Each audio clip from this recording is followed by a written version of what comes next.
Good morning, everyone, and welcome to today's New York City Council hearing for the Committee on General Welfare.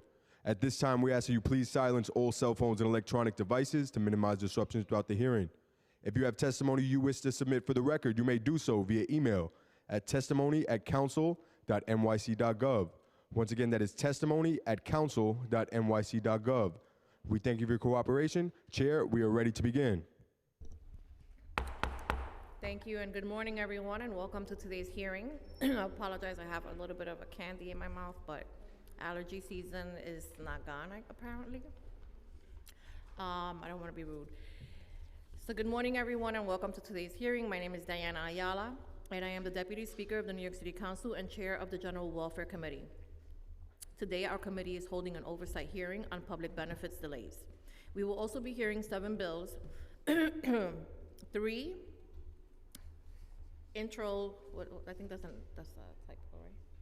Intro 653, which I have sponsored, would require the Department of Social Services to provide drug treatment services.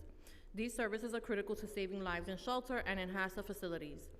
Intro 651, which I have also sponsored, would preclude the Department of Homeless Services from requiring a child's presence at the intake center when a family with children applies for shelter.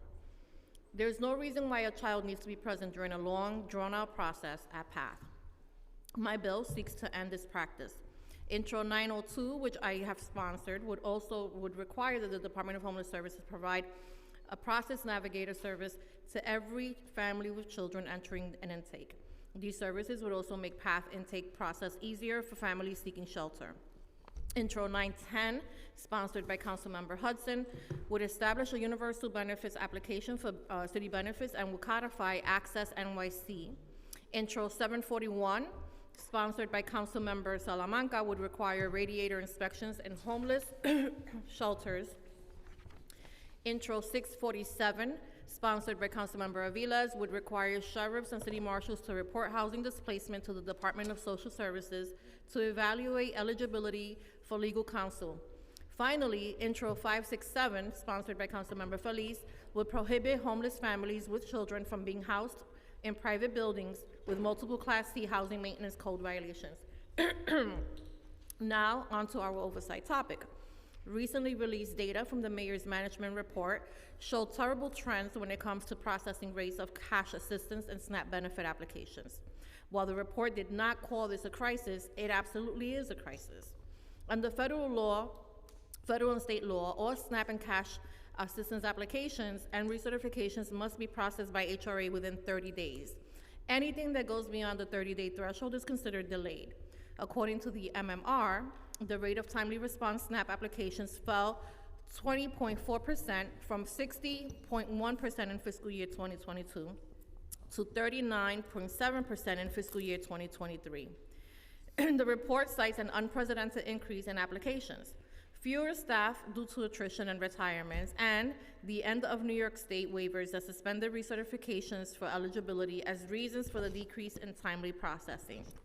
According to the MMR, the rate of timely processed cash assistance applications fell 54% from 82.8% in fiscal year 22 to 28% in fiscal year 23. Similarly, as a SNAP application processing, HRA cited an unprecedented increase in applications, fewer staff due to attrition and retirements, and the end of the New York State waivers that suspended recertifications and other requirements, leading to a backlog. Together, HRA's rate of processing SNAP and cash assistance applications in fiscal year 2023 represented the worst record for the agency in over 1 decade. SNAP is the nation's most important anti-hunger program. Families in need can be immediately impacted by even the shortest delays in the processing of this important benefit. Cash assistance is also a lifeline for so many New Yorkers. Today, we want to understand why it has taken the administration as long as it has to figure out these significant backlogs. It is hard to understand the delays have increased as much as they have when we as a city have adequately allocated funding to protect against this. We've taken the administration at their word that they will reduce the backlogs. We've been partners in government working together in hiring halls to ensure more staff are brought on to meet the needs of New Yorkers. Today, we want to hear what corrective action plans would be in place if these delays continue. I look forward to hearing from the administration and the advocates today and gathering feedback on this oversight topic and on all of the important bills today. At this time, I'd like to acknowledge my colleagues who are here today, Council Members Caban, Aviles, and Stevens.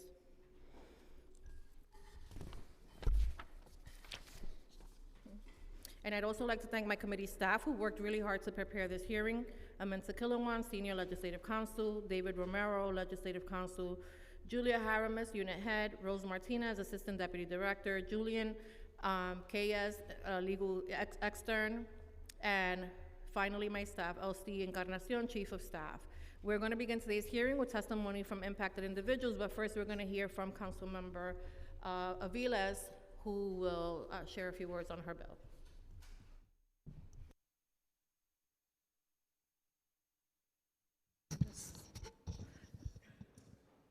Okay, good morning. Thank you so much, Deputy Speaker Ayala, Chair of this committee. Thank you, committee members and the public for bringing Intro 647 up for discussion today at this hearing.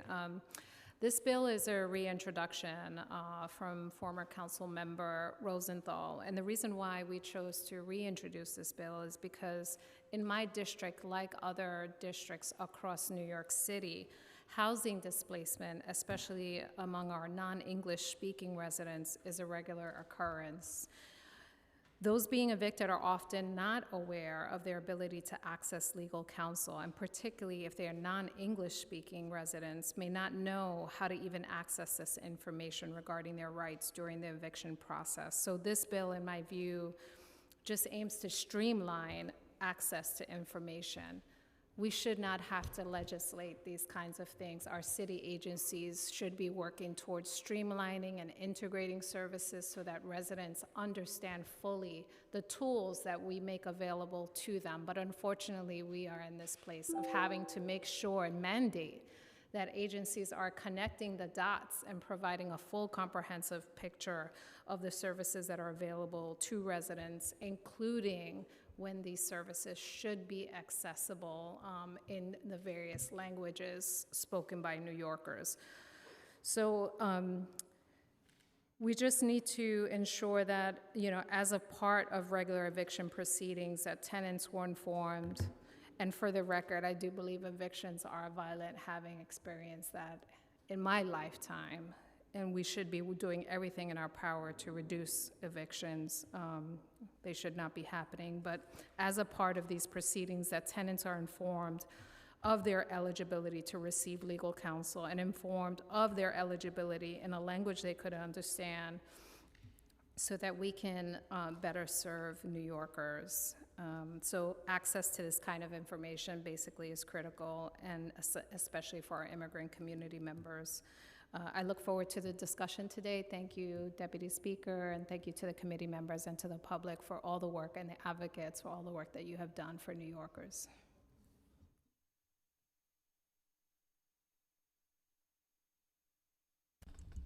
Thank you, Councilmember. My name is Aminta Kilawan, Senior Counsel to the Committee on General Welfare. At the New York City Council, I'm going to be moderating today's hearing and calling on panelists to testify. We are going to begin today's hearing with a public panel of benefits recipients. The first panel will be a hybrid panel, so some will be joining us in person, others on Zoom. The panel will be comprised of Diana Ramos, testifying in person, Will Woods, Ethel Brown, and Travis Preston. If those of you who are in person can come sit, and we will get started with the first panel.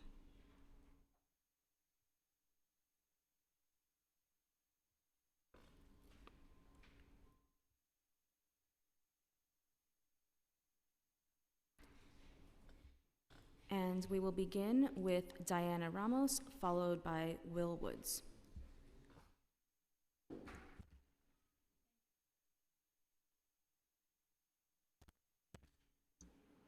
There we go. Thank you for allowing me to testify. My name is Diana Ramos. I am a 46-year-old type 2 diabetic who had a very stressful month this month. I normally do my recertification in July, did everything I was supposed to do, made sure they had all the paperwork. I usually check my HRA app to see when I get my benefits so I can plan out meal plans, shopping trips, get all the good sales, you know, things are expensive. So the 29th of August, I had to call because the night before I had checked to see, and all it showed was my cash assistance, not my EBT benefits. That scares me because I am a type 2 diabetic and I have to eat a certain diet to keep myself healthy and to make sure that, you know, not only my physical health, but my mental health is good as well, as I also suffer from depression and anxiety. So I called the 29th, and they put in an email, and I thought, okay, because last year we had a snafu, it was fixed in a couple days. Wasn't fixed. Get my cash assistance September 5th, wasn't fixed. So I called the next day. They said I had to wait till the 12th. If after the 12th it wasn't done, then to call them back. Now, all this calling, you think you're gonna wait a little bit on the phone. One point, I literally waited for 4.5 hours to get a hold of somebody. There was other waits of 2 hours where I just said, I'm getting too frustrated, I have to hang up, I don't want to yell at the worker, it's not their fault, they're just there to give me information, put in whatever.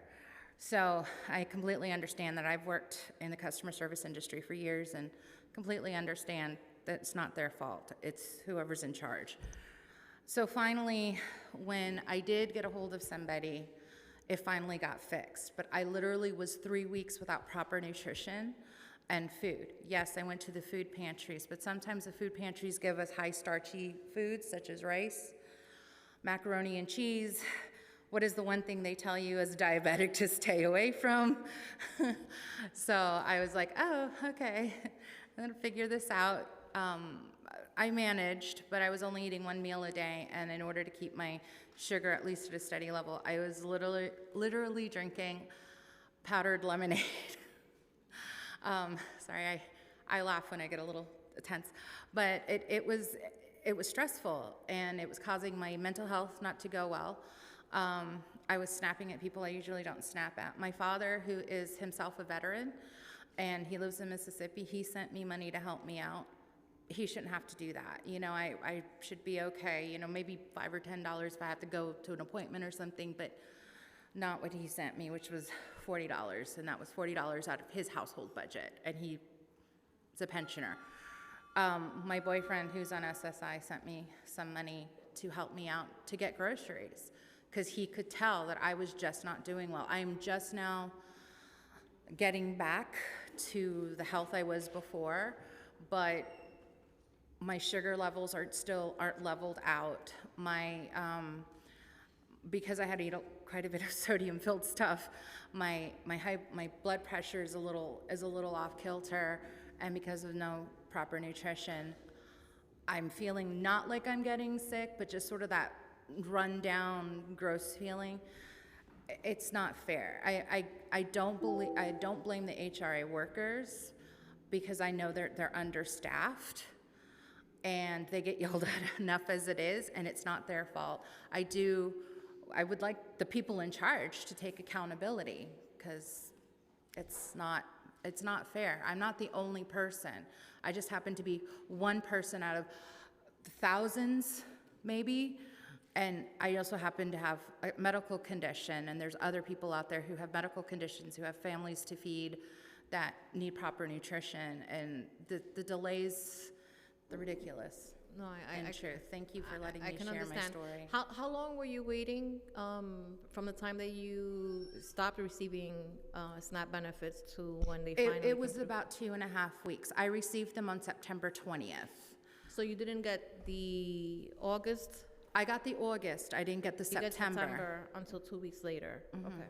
That's about 2.5 weeks later, yeah. So that 2.5 weeks, because I eat a lot of fresh stuff, so Yeah, yeah. it doesn't usually last too long. So I went a little crazy, and I went ahead and bought like a case of No, chili, no. just in case, you know. What you've described is pretty consistent with, some of the feedback that we have been hearing. So I really appreciate you coming here today to Thank testify. you. Thank you for letting Because me it lends share. clarity to a situation that we think carries a certain level of urgency. Thank you. All right, thank you for hearing my story. Thank you, Diana. Before we move to Will, I just want to remind everybody that all testimony is going to be limited to 2 minutes for public witnesses. And for those who are joining us on Zoom, please remember that there will be a few seconds of a delay when you're unmuted before we can actually hear you. So just take note for those who are on Zoom. So we're going to move now to Will, followed by Ethel Brown, followed by Travis Preston, and over to the And chair. Will, just so that you can keep track, we have a timer there, so when you hear the bling bling, that means that your time is up, right? I want to recognize that we've also been joined by Councilmember Lee and Williams. Oh, and online. Thank you. You may begin. Good morning, Deputy Speaker Ayala and members of the committee. Thank you for the opportunity to testify today. My name is Willie Woods, and I'm an consumer advocate with Urban Pathways, and I also work in various capacities as an advocate for folks experiencing homelessness. I, too, had an outstanding issue with HRA, starting with my recertification in May. And as a result, I've gone from being current on my rent to being over $2,000 in rent arrears due to the rent not being paid by the city. I've gone 4 months without EBT or cash benefits. And I've received no documentation, no final documentation with which I could extend my right for a fair hearing. In addition, specifically to my office, my local HR office in Queens, it's known that you have to get there before 10 a.m. if you want to get seen by end of business. There's been nights where I know for a fact folks have been there till 8 o'clock trying to get things done. I've spent days, literally, on the phone, 9 to 4, waiting to speak to someone, which is remarkably easy to do when the system also hangs up on you every hour or so, and you have to start over at the end of the queue. Personally, I have Crohn's disease, and that condition requires me to be on a rather specific diet if I'm going to maintain my health. Right now, I'm kind of lucky, and I get to visit my mom to get extra cooking, but right now, the last couple of months, I've been on about 2 meals a day.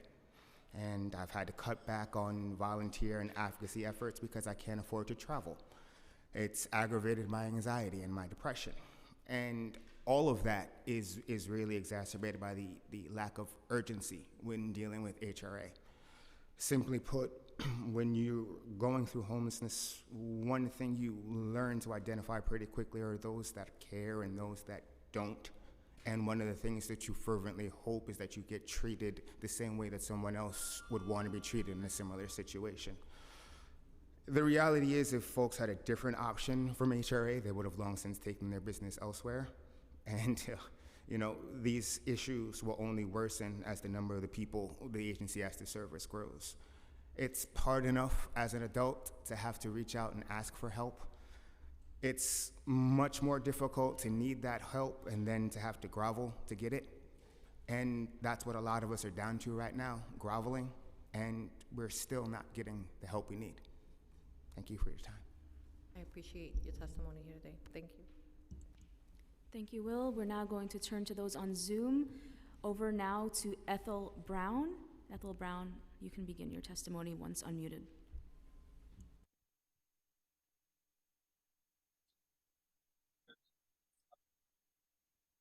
Good morning. My name is Ethel Brown, and I'm here today with the same situations that the former speakers, Diana Ramos and Will Wood, spoke about, and the many others after. I thank you, City Council members and Deputy, for allowing me to speak today. My daughter had the same issues, and so did I, in terms of public assistance and waiting. But thank God for the good advocates that are out there. They helped direct us to the right personnel and social services. She did not have to wait the hours, days, nor months that people usually have those types of problems with delays. It's like you're there sometimes. I remember there being 2 to 8 hours, like I was on a work shift, and I had to make sure I had food, not just for myself, but my grandkid. at the time. You sit there waiting on the phones for hours, killing your phone batteries. Sometimes you don't have a place to plug it in because it's blocked in those offices.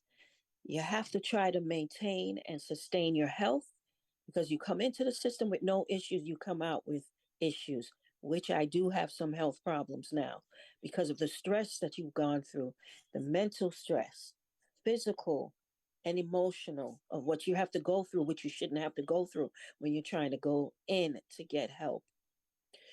The mayor has to stop these budget cuts because social services is very important. What needs to be done, as people have stated before, as Deputy Ayala said, there should be a way to Time's not have expired. people be delayed in terms of getting assistance. Hire more staff, plain and simple. Have priority sets. No more budget cuts. Social service is a necessity, not just for the people here, but also the immigrants and the refugees. We're in a crisis. Many people are in need of help. This is why we have the Statue of Liberty, which represents that. This is our duty. We are here to help each other. Thank you, Not Ethel. to, yes, thank you. Thank you. Thank you, Ethel. We will now turn to Travis Preston for testimony. Over now to Travis Preston. Hello? We can hear you. I'm got my job right now, so I gotta keep it short and simple. All I'm gonna say is that like the HRA situation, like they never sent me a form telling me that I had to recertify. And then when I went to go check my card, it said my food stamps was up there. But then the day of my food stamps, I was supposed to get it, it wasn't there. And then when you do go back to HRA or you call them, they have you on the phone for like 5, 6, 7 hours. And then when you go in person, the people are rude and very disrespectful. And then when you say something back to them, it's your fault. And that's what I just wanted to say. I don't want to say too much because my patient right here, so. Thank you, Travis. You're welcome. Thank you, Travis, for your testimony, and to this entire panel for your testimony. We are now going to move to testimony from members of the administration. Marika Scott McFadden, Deputy Commissioner for Intergov and Legislative Affairs, Rebecca Chu, Chief Program Officer at HRA, and Angela Johnson, Executive Deputy Commissioner at the Family Independence Administration.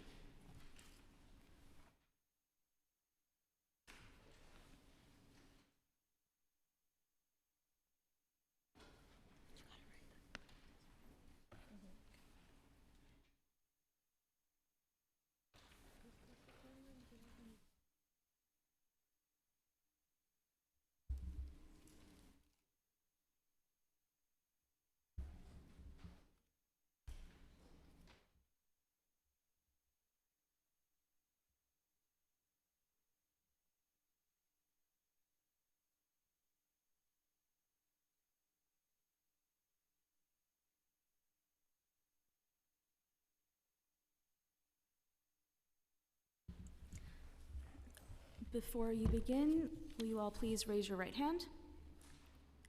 Do you affirm to tell the truth, the whole truth, and nothing but the truth before this committee, and to respond honestly to council member questions? Thank you. You may begin when ready.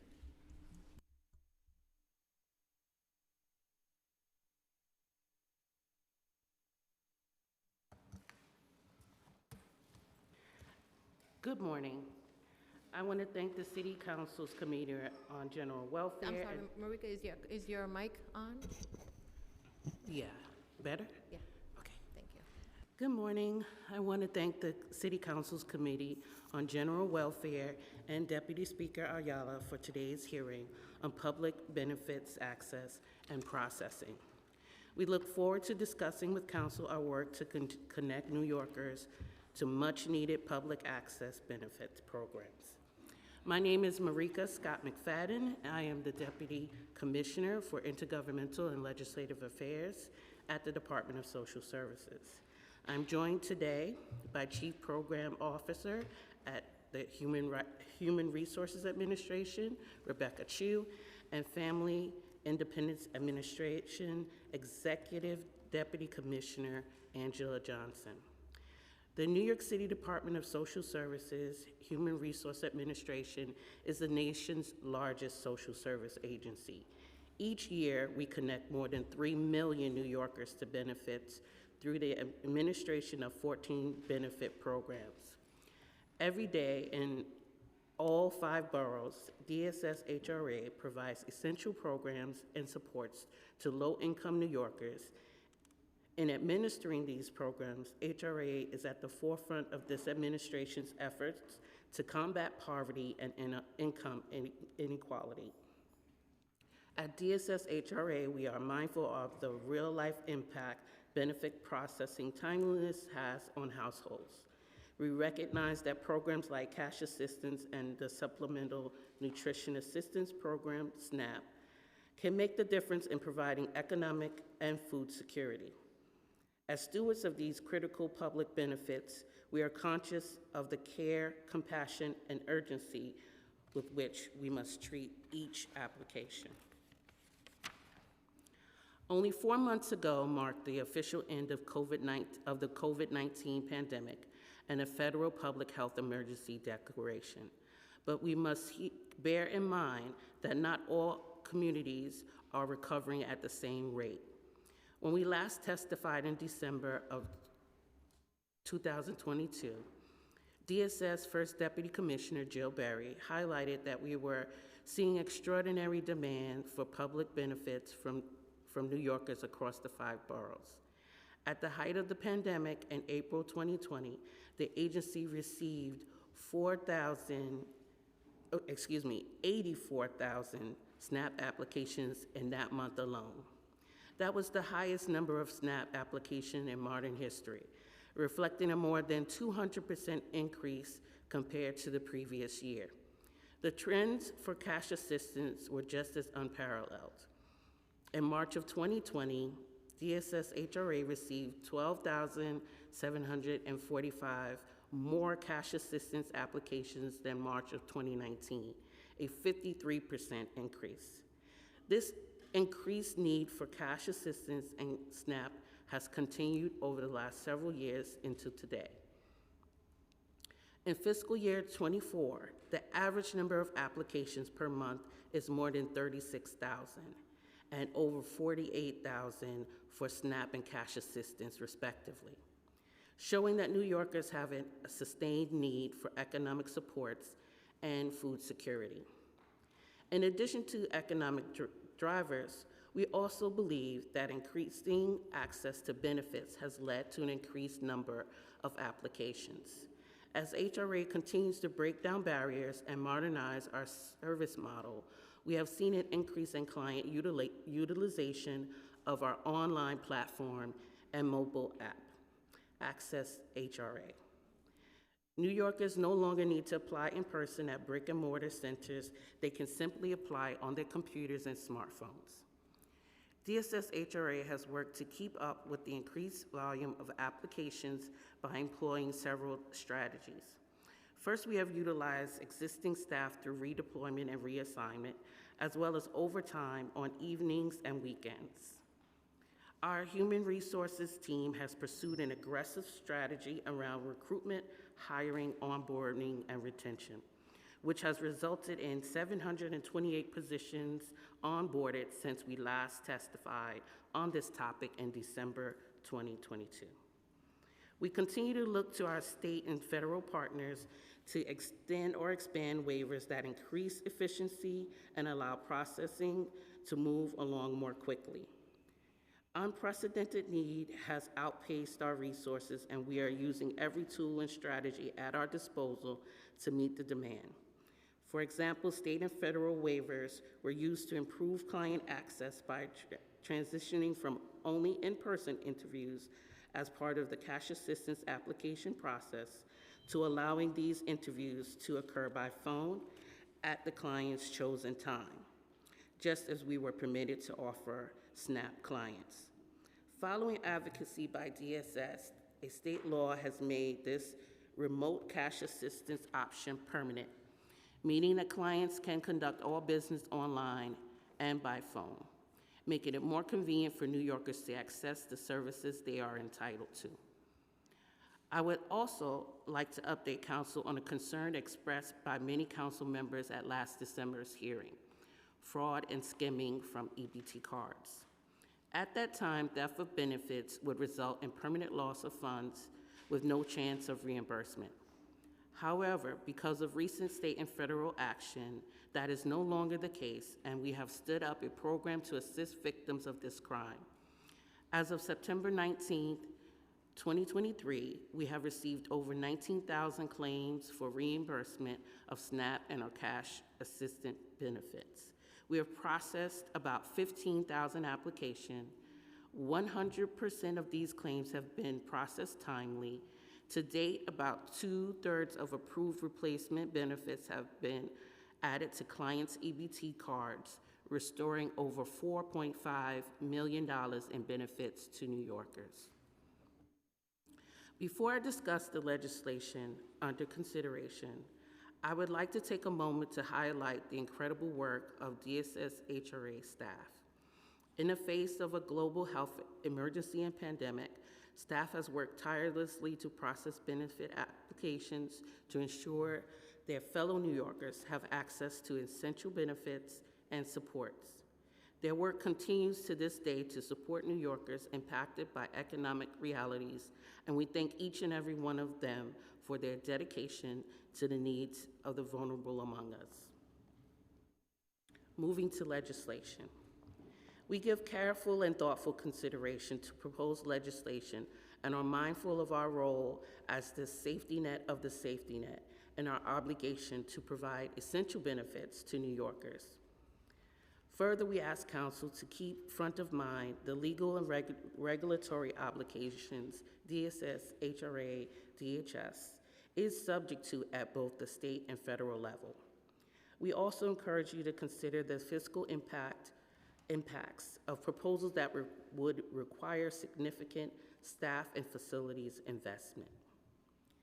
Intro 647 would require that the sheriff and city marshals contact the Department of Social Service, HRA, when they receive an order that would result in housing displacement. Where HRA receives notice from the sheriff or city marshal about an order that would lead to housing displacement, HRA would be required to respond by examining the person's eligibility for legal counsel, provide the person with contact for legal counsel, and connect individuals to such counsel. We recognize the importance of focusing resources at the early stages of the legal process.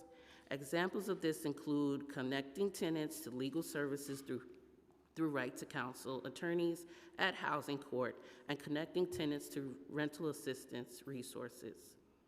We believe focusing the Office of Civil Justices and legal providers' finite resources earlier in the process delivers more value to the tenants and gives them the most opportunity to remain in their homes.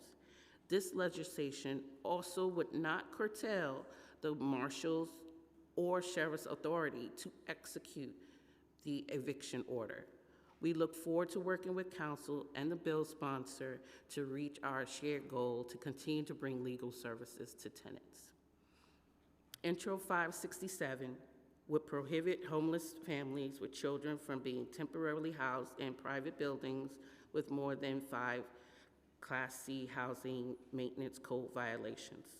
Current homeless families with children in such buildings would be permitted to remain, but no additional families with children would be housed in such buildings until corrective action has been certified by the Department of Housing Preservation and Development. Safety is a continued concern and priority for all our DSS-DHS clients. Currently, shelters are subject to rigorous inspections of inhabitability, both before shelters are occupied by families and on a regular basis. We acknowledge the shared goal of safety and protection of our clients and and private building tenants. However, this proposed legislation may have an unintended consequence of duplicating inspection requirements and perhaps most importantly, slowing GH's ability to rapidly move shelter space to rapidly provide shelter space for homeless families. Intro 651 would preclude the Department of Homeless Services from requiring that every member of the family be present at its intake center when the family seeks placement at shelter. DHS's Prevention Assistance and Temporary Housing PATH Intake Center plays a critical screening role when connecting families with children experiencing homelessness with assistance. Screenings and connections to assistance undertaken at PATH include child protective and family support services, domestic violence assistance, medical assistance, and school-related supports. Currently, all members of the household are required to appear, and children under the age of 18 can appear either in person or remotely at intake, but are not required for any subsequent visits. We again look forward to consultation with Council and the bill sponsors toward a shared goal of protecting young children and their families experiencing a crisis. Intro 653 would, in an effort to combat the city's opioid epidemic, require the Department of Social Services to offer access to drug treatment services at HOSTA facilities and Department of Homeless Services to offer access to drug treatment services at all shelters. Tackling the opioid epidemic and providing necessary services to assist those facing substance use disorder are critical shared goals. However, mandating on-site facilities, as this legislation envisions, would have significant impact on our facilities and programs. We strongly urge a delivery model that focuses on connecting clients to clinicians and health facilities that can deliver the services this legislation seeks to prescribe through referrals in community. This ensures that clients who need assistance are referred to quality and specialized clinicians, but does not make a broad assumption that all those in DHS facilities are living with HIV or managing a substance use disorder. Referrals in community also have the advantage of avoiding potential privacy concerns that arise from on-site services. We believe the goal of providing services to this population of New Yorkers are currently being met through in-community referrals. Intro 741 would require Department of Homeless Services to inspect radiators during any inspection related to health, safety, or the physical condition of a homeless shelter. DHS already inspects radiators as part of an annual health and safety inspection and manages specific concerns or issues with units when they arise. Intro 902 would require the Department of Homeless Services to provide process navigators services to every family with children at an intake center. The process navigator would provide assistance to shelter applicants in understanding all the procedures, meetings, interviews, and documents necessary to the application process and respond to questions. We acknowledge the clear goal to ease challenges of clients as they navigate the process of obtaining temporary housing. This is a stressful time, and our intake staff are trained to seamlessly work with clients at every point during the process. The intake center at PATH is the unique front door that families must walk through. It is unique because by design, it is tailored to meet families where they are and provide individualized tools, services, and connections for families. We are concerned that adding a navigator to this process would impact this carefully designed process and represent a costly budget expansion. We look forward to the continued dialogue regarding fully realizing the intent of this proposed legislation. Intro 910 would mandate a report on the feasibility of creating a universal benefits application for local public benefit programs and mandate the creation of a universal benefits application as determined feasible by the Commissioner of the Department of Social Services. This bill would also codify Access NYC, which is a screening tool for public access programs, direct the incorporation of new and existing programs as deemed possible, and require increased public awareness efforts of such tools. We appreciate the goal of streamlining and simplifying the public benefits application process. It is important to recognize that benefit applications are subject to both federal and state laws and regulations. These forms are subject to approval by both federal and state oversight authorities. In addition, assessment of eligibility of public benefits in a preliminary way is prohibited by state and federal regulations. And DSS always wants to encourage anyone who believes that they are eligible to apply.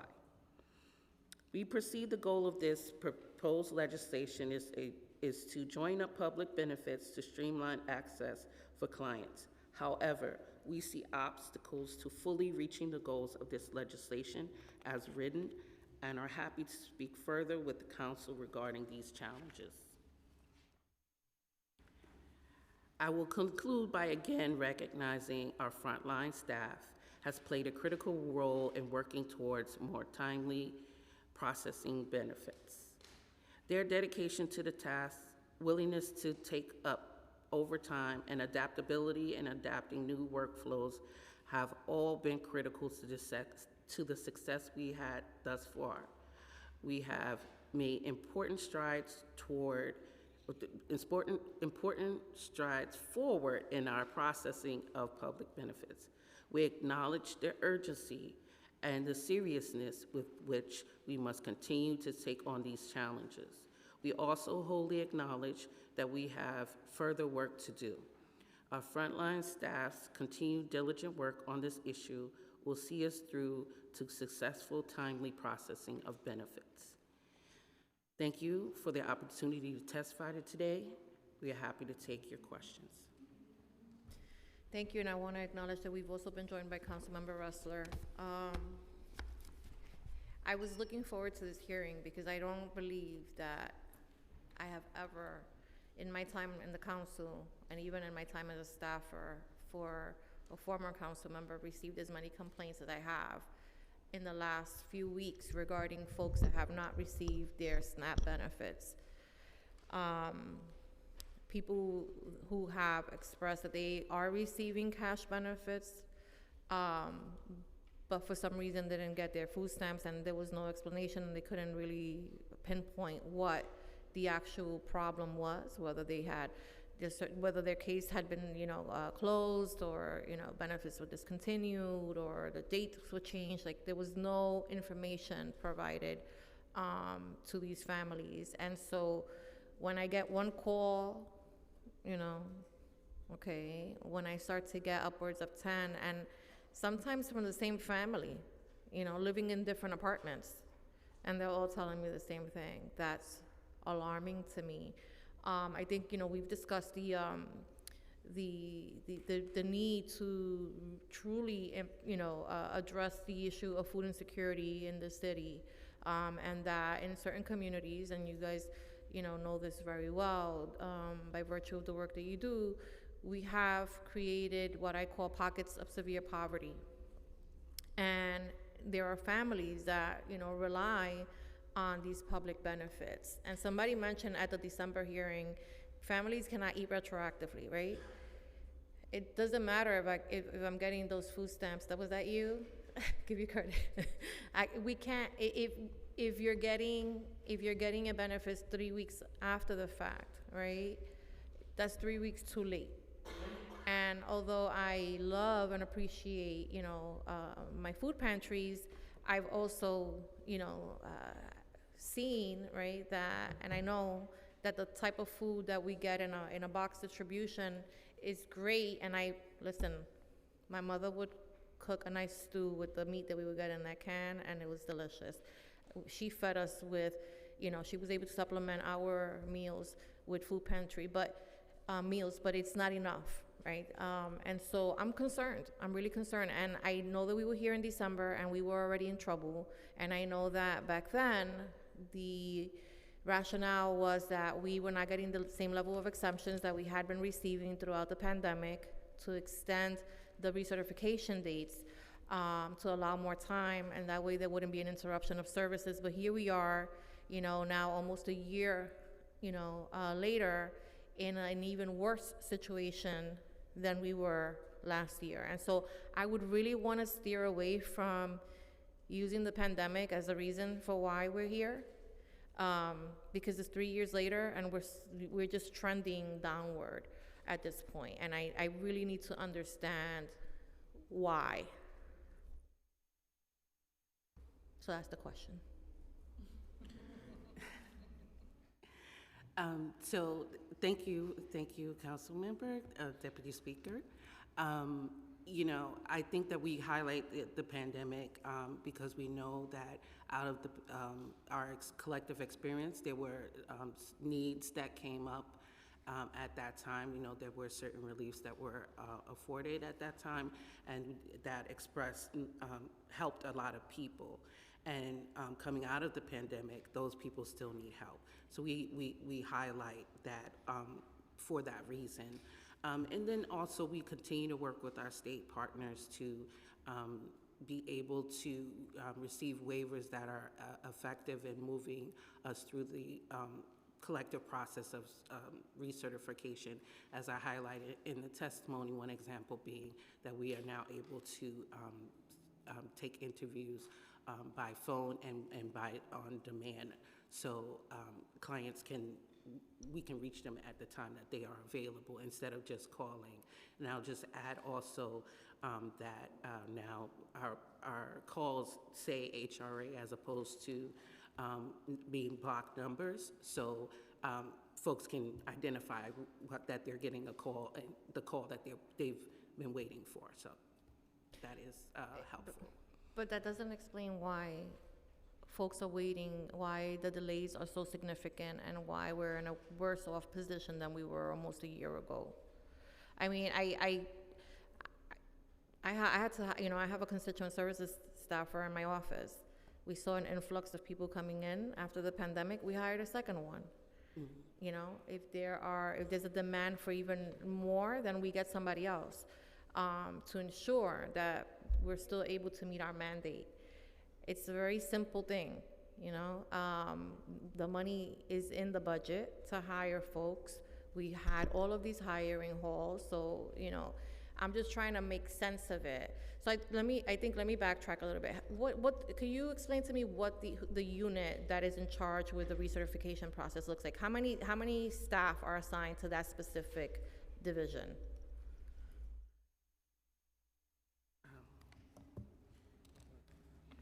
And I really want to just emphasize that I am very appreciative of the work of all of the workers that show up every single day. I understand that it is very stressful work, and it's a really big deal when you have somebody's livelihood in your hands, and you're responsible now for ensuring that somebody is eating. And I respect that work. So I don't want anyone to feel like this is an attack on the work, but rather an attack on a process that obviously is failing. And the fact that it hasn't been rectified and that a corrective action plan hasn't been presented is bothersome. This to us is a serious emergency, and so, if you could explain who handles that, how many staffers. I know that we did some hiring halls, but it's not very clear how many people we lost through attrition, and whether or not that kind of kept us at the same level. What does that look like? Walk me through it. I'll just begin by saying we do realize that there are challenges, and as I said in the testimony, we've been able to onboard over 700 staff, but including onboarding includes training and making sure that folks are properly acquainted with what the work that they must do.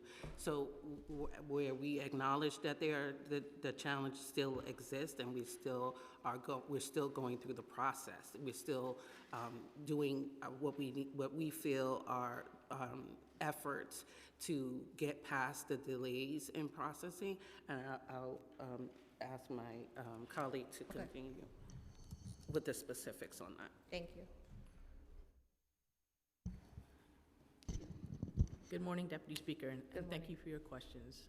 I think to frame it, to answer your question around what is driving this, is there is an incredible need that has started in the pandemic and has not abated in this city. So just to give you some numbers to understand it, for cash assistance applications, so far, just for fiscal year 23, the average is about 40,000. During the height of the pandemic, it was 35,000. Fiscal year 19, it was 23,000. So you can see that's an average 7,000 more cash assistance applications. Similarly for SNAP, fiscal year 23, the average is about 40,000. For March through April, 71,000. In fiscal year 19, it was 25,000. So we have addressed that by understanding there's we were faced with attrition rates just like, I guess, the rest of the country. And so we've undertaken very aggressive measures. And I'm glad you mentioned the hiring halls, because HRS attended 19 just from March to August. And many council members supported and attended those as well. We work with Business Link, and that's actively supporting our cash and SNAP benefit recipients in finding employment and better employment, including opportunities through HRS. And so with all those extra efforts, along with things like LinkedIn, so when a city flyer gets posted, it gets posted on LinkedIn at the same time. And we've developed those partnerships. We work with faith-based organizations, CBOs. Last time you had asked about community colleges. We do partner also with CUNY and Columbia again, we want to broadcast our positions, aggressively fill these positions, and thanks to those efforts, we are making progress. We are making progress. So in 2019, where we were seeing 23,000 applications, how many staffers were assigned to SNAP benefit recertification cases, as opposed to the number today? How does that compare? We'll have to get back to you on that comparison, but we can look at the number for SNAP now. I know that we don't have that specific number, and we can obviously get back to you with a comparison of 2019 positions as opposed to now. What we all want to stress, of course, is the efforts that we've made since our last testimony, where we really have listened to council and we've listened to our need, and we've been working to get hired up and onboarded that great number of folks. So I understand the question, I follow it. I understanding and acknowledging that, that you guys were very present in the hiring halls, but we're still worse off today than we were almost a year ago. And I still haven't really heard what the justification for that is, other than it might be staffing related. I mean, I'm not really understanding, and again, I respect the work that you do, but I'm expecting that when you guys are coming here to testify, that you're gonna have the information that we're gonna require of you, right? And if we understand that the number of applicants has grown significantly, obviously the questions are gonna be primarily around, how are you addressing that? And so I'm hoping that you would be able to tell me, council member, we have a department of 100 staffers that are assigned to work specifically on SNAP benefits. We've increased that from the previous 50 because of the influx. Like, that is the type of data that helps us better understand what is happening on your end, right? Because other than that, there's a lot of ambiguity and a lot of space for us to kind of, make up our own, in our own imagination, right, scenario of what's happening. And it seems like just, the agency is not prioritizing SNAP benefit applicants in the way that they should be.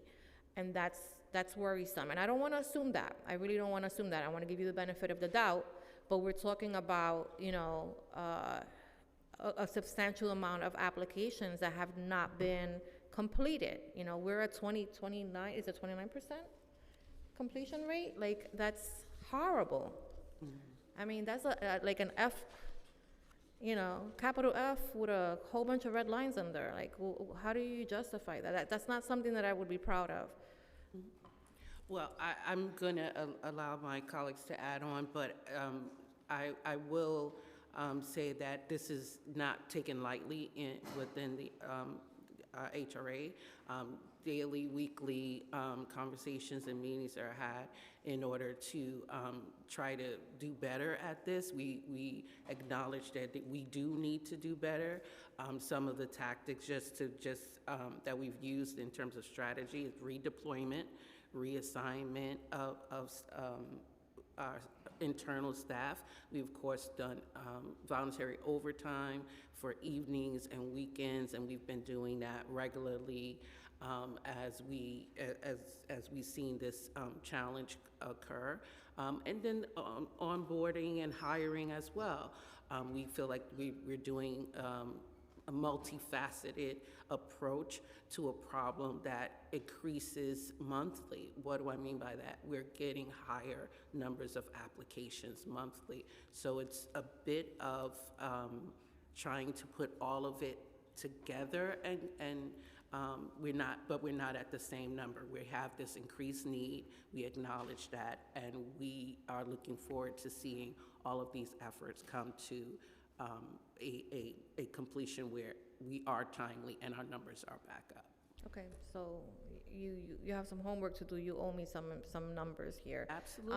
Now, in terms of, so I'm just going to just ask you some general questions, and I hope that we get some answers to these. But regarding the cash and the SNAP and cash assistance, how many delayed SNAP cases are overdue, and how many cash assistance cases are overdue, and how long have clients had to wait to receive their food stamps?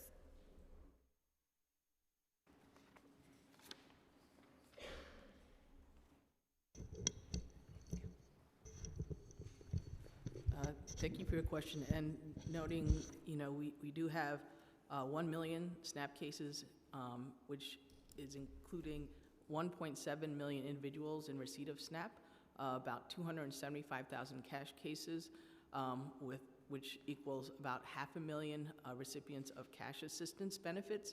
Our most recent data from August 31st of this year indicates that there are a total of 1,574 overdue SNAP cases that we are prioritizing to resolve and make sure that those cases are looked at carefully and processed, and that clients get every single benefit they are entitled to when we process that case.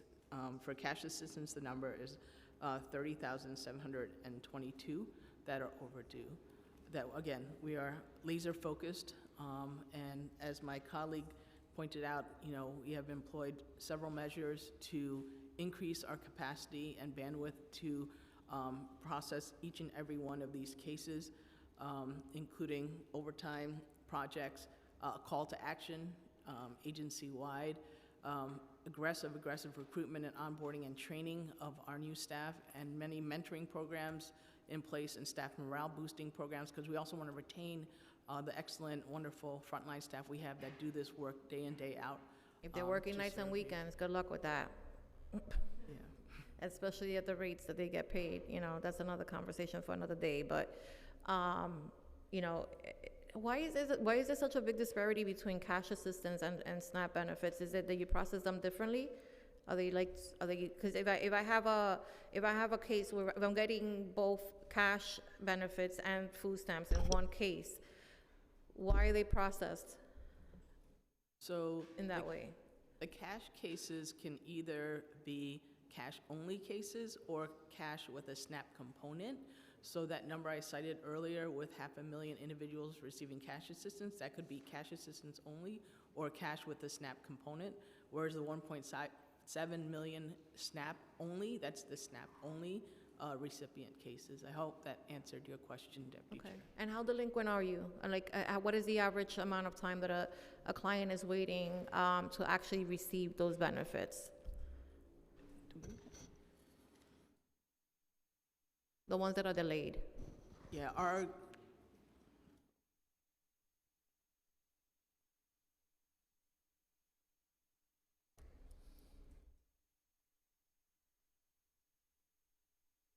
by federal and state regulations, we are to complete processing applications within 30 days or a shorter time frame. If it's an immediate need application, we'll have to look into average times for you and circle back. Is that 30 days prior to the expiration or 30 days after? It's from date of application. From the date of the application? But these are recertifications, so theoretically, I'm not applying, well, I don't know. So it would be probably nice to know how many of these are new applicants versus how many of them are recertifications. Are we seeing a delay on the new applicants side are a little bit higher than the ones on the recertifications?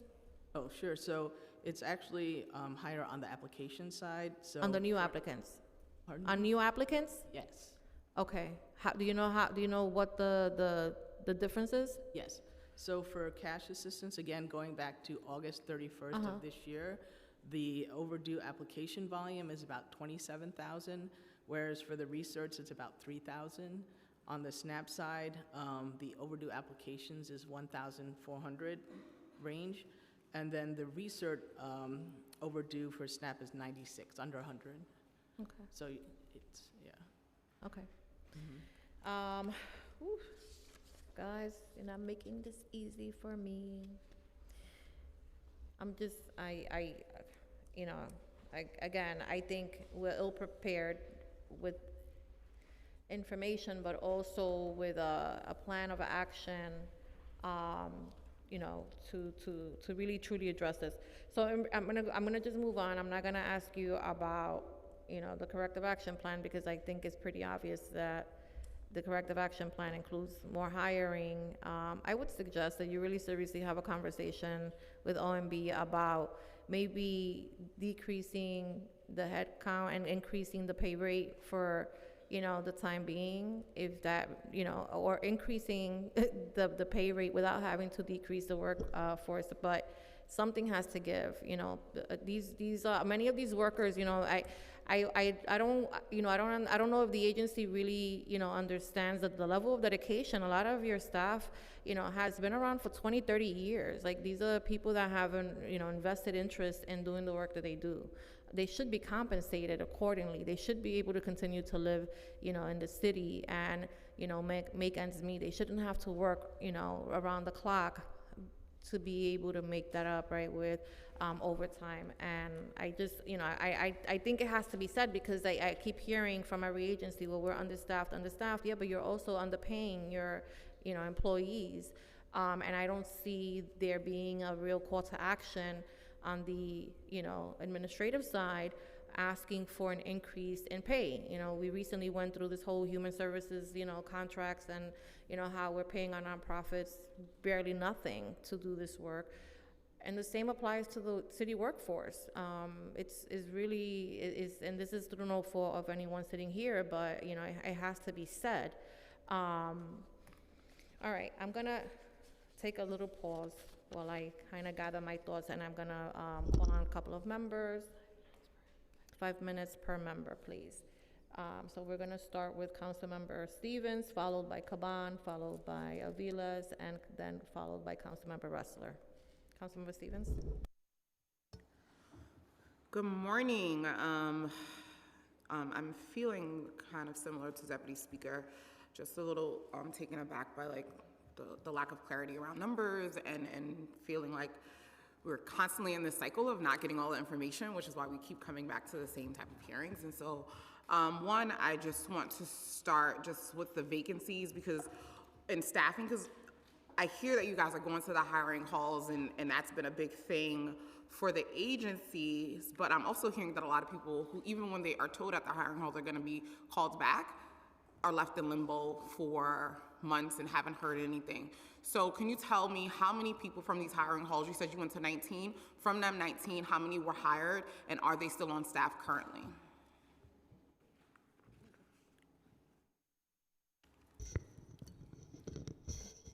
So just to reiterate from my testimony, we've been able to onboard over 700 folks, including folks that we've received applications that have gone through the hiring halls, our increased efforts through LinkedIn and other avenues, and we think we've had some great success with that.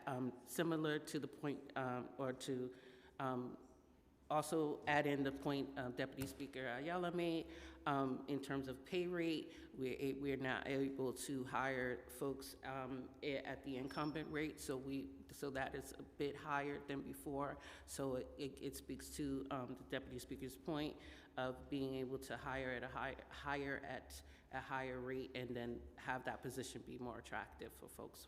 So part of my question too was, out of the 700, how many that you hired are still there currently? Because we're also hearing that people are quitting. And to even go with that, how many people from that 700 are still there? I can't speak to the retention rate. I don't have that number. Happy to circle back. I understand the council member's point in terms of just this being very difficult work. This is hard work. We're asking a lot of our folks, and they have delivered for us in many ways. So I will get back to you. Even with the 700, you don't have that number, but how many employees in the past month have quit from HRA? Do you have that number? I absolutely do not have that number, but I can get that for you.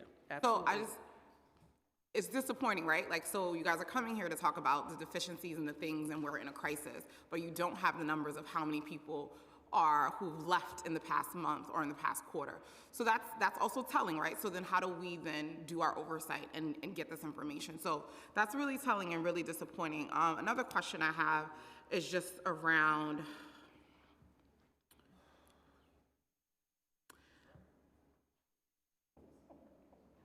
I need you to stop.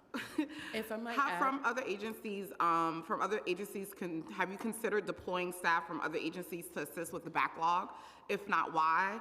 And this should be an all hands on deck. So if there are other agencies, have you reached out to other agencies throughout the city and working with other deputy mayors and other commissioners to get folks to come and support this so we can address the backlog? Has that happened? So I know that there are restrictions on the processing of these applications, and there are specific who and how they are processed. And so unfortunately, I don't have the exact parameters that would maybe even perhaps prohibit what you're suggesting, but I will certainly take this idea in and work it through internally. And we're looking for what you said, all hands on deck, and we've certainly been doing that internally. And I'd like to also highlight that unfortunately, when we do come to testify, sometimes we don't have data-specific questions, which they have to be run in advance, and we don't have that information because we don't have that sort of front of mind or right at hand. So Whenever possible, when we can have data questions in advance for specific numbers, we obviously want to be partners with council and bring that information so that we can have clarity and transparency. So even with because you talked about the backlog and being all hands on deck and trying to get other people from other parts of administration, this was done with the prior administration, so why can't we do this now? Because it is a crisis, we have a huge backlog, so I don't necessarily understand why we would have to figure this out when it's been done in previous administrations. And if you allow me just one more question, what is the number of positions that HRA needs in order to eliminate the current processing delay for applications and recertification? Because I know you said you don't have all data points, but in your opinion, what do you guys think that you need in order to get up to speed with hiring and staffing? I think at this point, we again, as I spoke to before, this is more than just a staffing issue. We do have an increased demand. I don't think that we can. We have a specific number of how many new hires would relinquish that backlog. We continue to work with the folks that we have. We continue to have a lot of conversation about what we can do to highlight the work that our staff is doing, and it's important work. I know council knows that, but in terms of specific numbers, we don't know what that number might be. So I just want to say I'm a little just disappointed, right? Like, this means you guys have no idea what staff you need in order to clear the backlog. You don't know how many staff have been retained in the last month. And so at this point, it's like we actually don't, it kind of sounds like you guys don't know how to get out of this crisis. And so that to me is really unacceptable. And so thinking about what is the plan, and especially when coming to testify about such a crisis, and we have people talking about how they are literally starving because they don't have the food that they need, is really, really sad. And we really need to really think about what that plan is to really move out of this, because saying that you don't know how many staff or what you need to get out the crisis, I'm done. Thank you. Thank you. Council Member Caban. Thank you, and thank you for being in the hot seat. I don't doubt for a second that you all and every single person working at your agencies care deeply about the provision of services because of how critical and essential that they are. I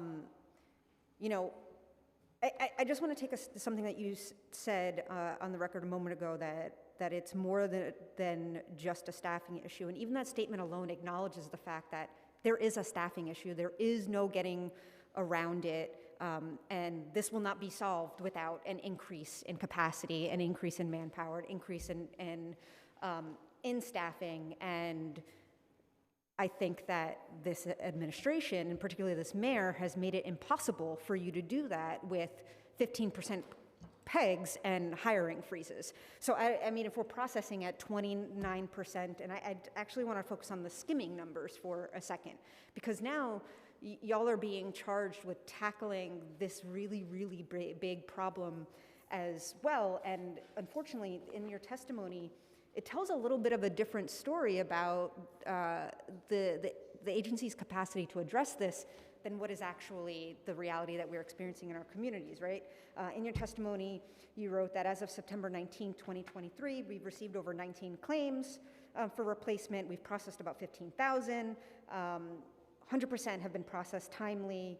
2/3 of the replacement benefits have been added to EBT cards. But my office met with the Community Engagement Unit plus the Deputy Director of Administration to get additional, 2 weeks ago, to get additional skimming facts. And the information we were provided by HRA was that 22,000, at that time, New Yorkers, they knew have been impacted by skimming, so that's above the 19,000, but that the agency estimates the actual number is closer to 60,000. And so if we have helped 15,000, but there are 60,000 out there potentially who have had their benefits skimmed, there's a huge gap in rectifying that. We were told that in our district, 10 to 15% of all constituents with cash assistance in several of my zip codes have experienced skimming in the past few months. And so that means that if our office speaks to somebody about their SNAP benefits, there is a really high likelihood that their benefits have been skimmed. And so now we have this claims process, and I promise I'm going to get to a question. But you're saying that you're working on the EBT and cash assistance clinics, and we're doing a clinic with y'all, but we've only just learned about the rolling out of the program, and we have this October 31st as the final date to submit claims. It's not a lot of time. Is that going to be extended? Will there be waivers available so that we can extend the time that we can submit claims, especially when y'all are acknowledging that the number of people affected is, 2, 3, maybe 4 times of what we know concretely to be the case?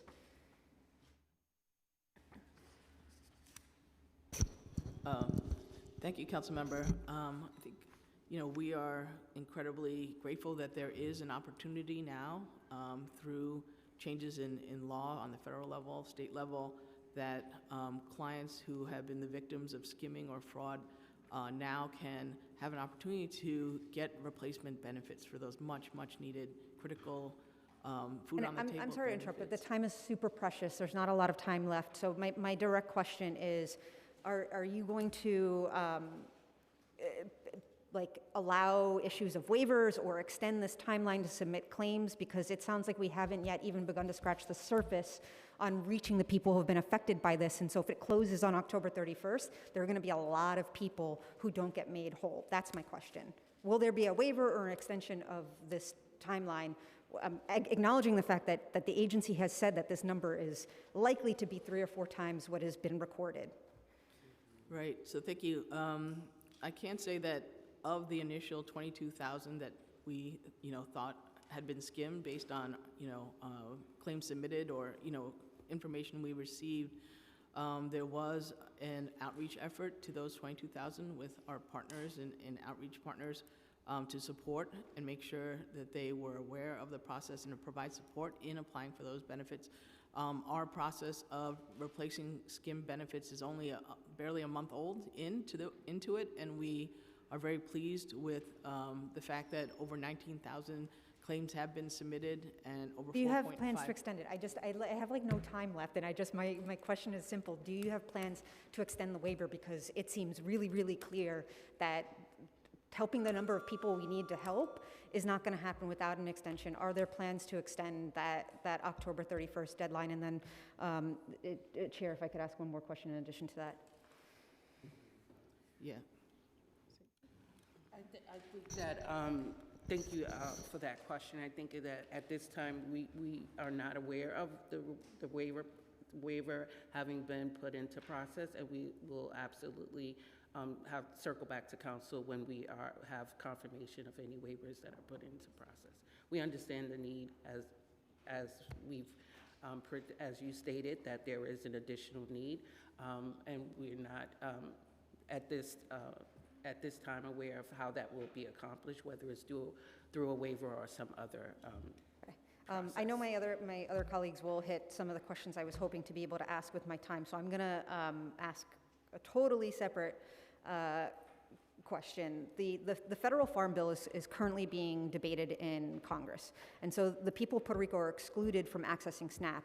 Has the administration taken a position on this, and would HRA and City Hall, by extension, support the inclusion of the people of Puerto Rico, since we like to say that Puerto Rico is the 5th borough in SNAP? Do you guys, have you taken a position? Do you support that? Would you support the extension of support for that inclusion? Unfortunately, we do. I don't think that we're able to take a position on that today. I'm not 100% familiar with where that process is, and so we would absolutely have to review that as an agency before we can take a position. Thank you. Councilmember Aviles?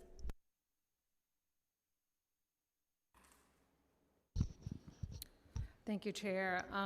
Thank you to all the representatives of the agency here. And, it is important to note that our inquiry, our passion, our upset is not directed at the workers who we know are underwater. It is directed at a system that is right now as we all very well know, the mayor announced a 5th round of cuts to agencies.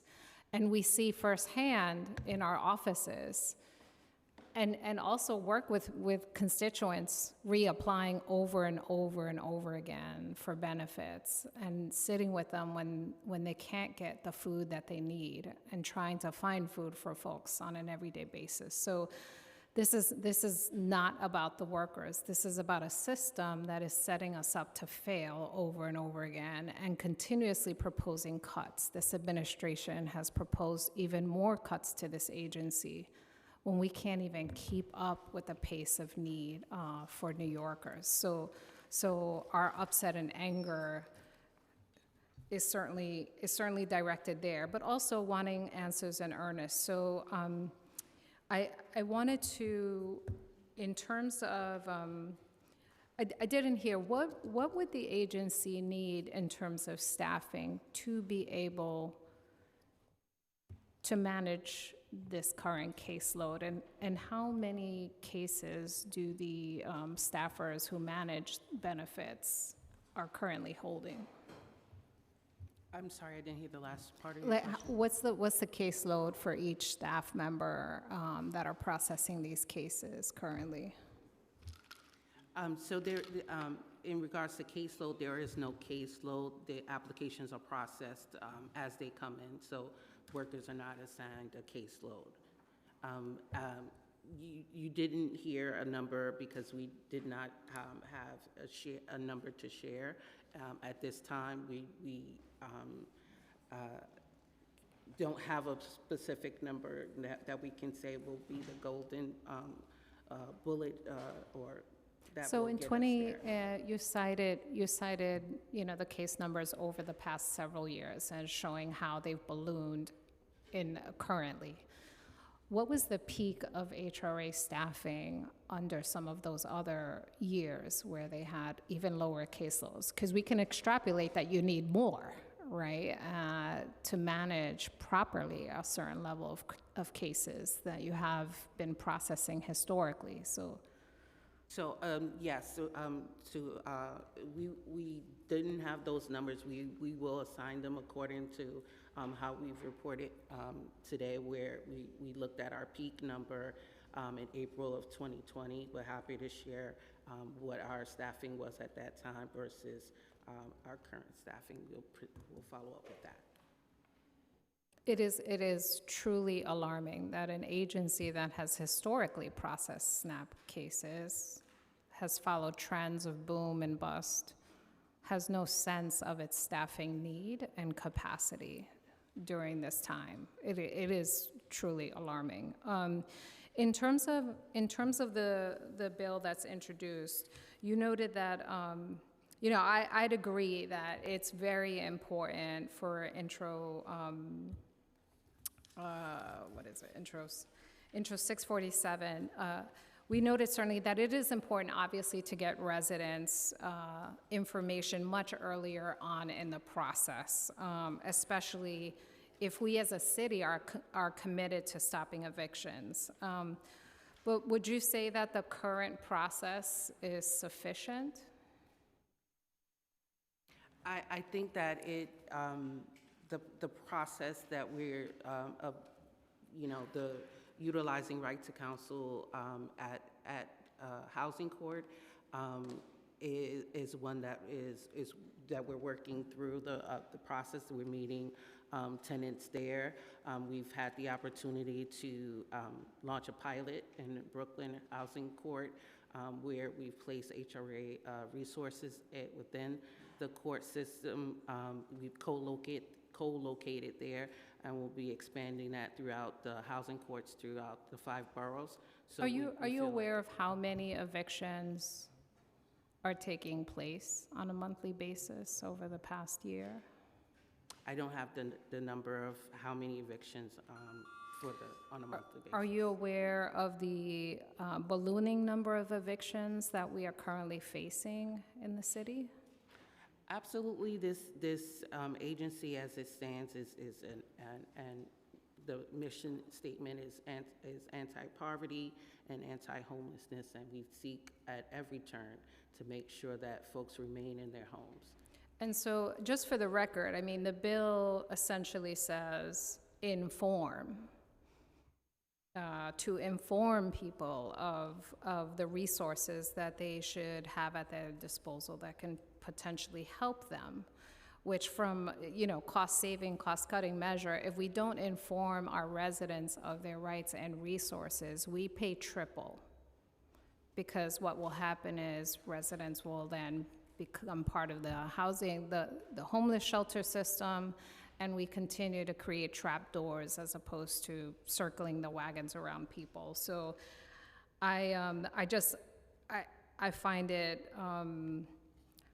surprising that informing residents feels too cost prohibitive or that it's too downstream. There is no moment in time that is inopportune to inform residents of their right and resources that we as a city are working so hard to marshal. So I just, want to note that we should be making this attempt at every part of this process very early on. I agree, right to counsel, clearly we need to fund that even more. In fact, there are many improvements we can make to this system. But to say at the point of eviction, as a family is going through that our city cannot inform residents, or it feels redundant or not the best value for the buck, I would argue that every point to save a family from and having to experience violent evictions is an important and worthwhile effort. And lastly, for the record, we need to fully fund social services. So we are here in support, obviously, of that effort.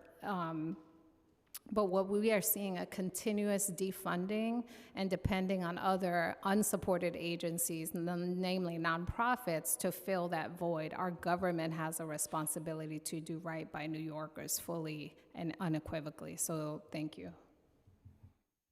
I would just like to say that we have shared goals in keeping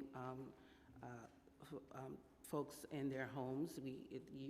Council and bill sponsor, as well as the agency, we enjoy those shared goals. We are happy to continue having conversations with you. We just simply highlight the front end where we feel the finite resources are getting value, but again, happy to continue conversation. No, that's fair, but with thousands of evictions actually proceeding and ballooning numbers, I think we need to think about all parts of the process. Thank you so much for your partnership. I want to recognize that we've also been joined by Council Members Riley, Osei, and De La Rosa. Councilmember Ressler.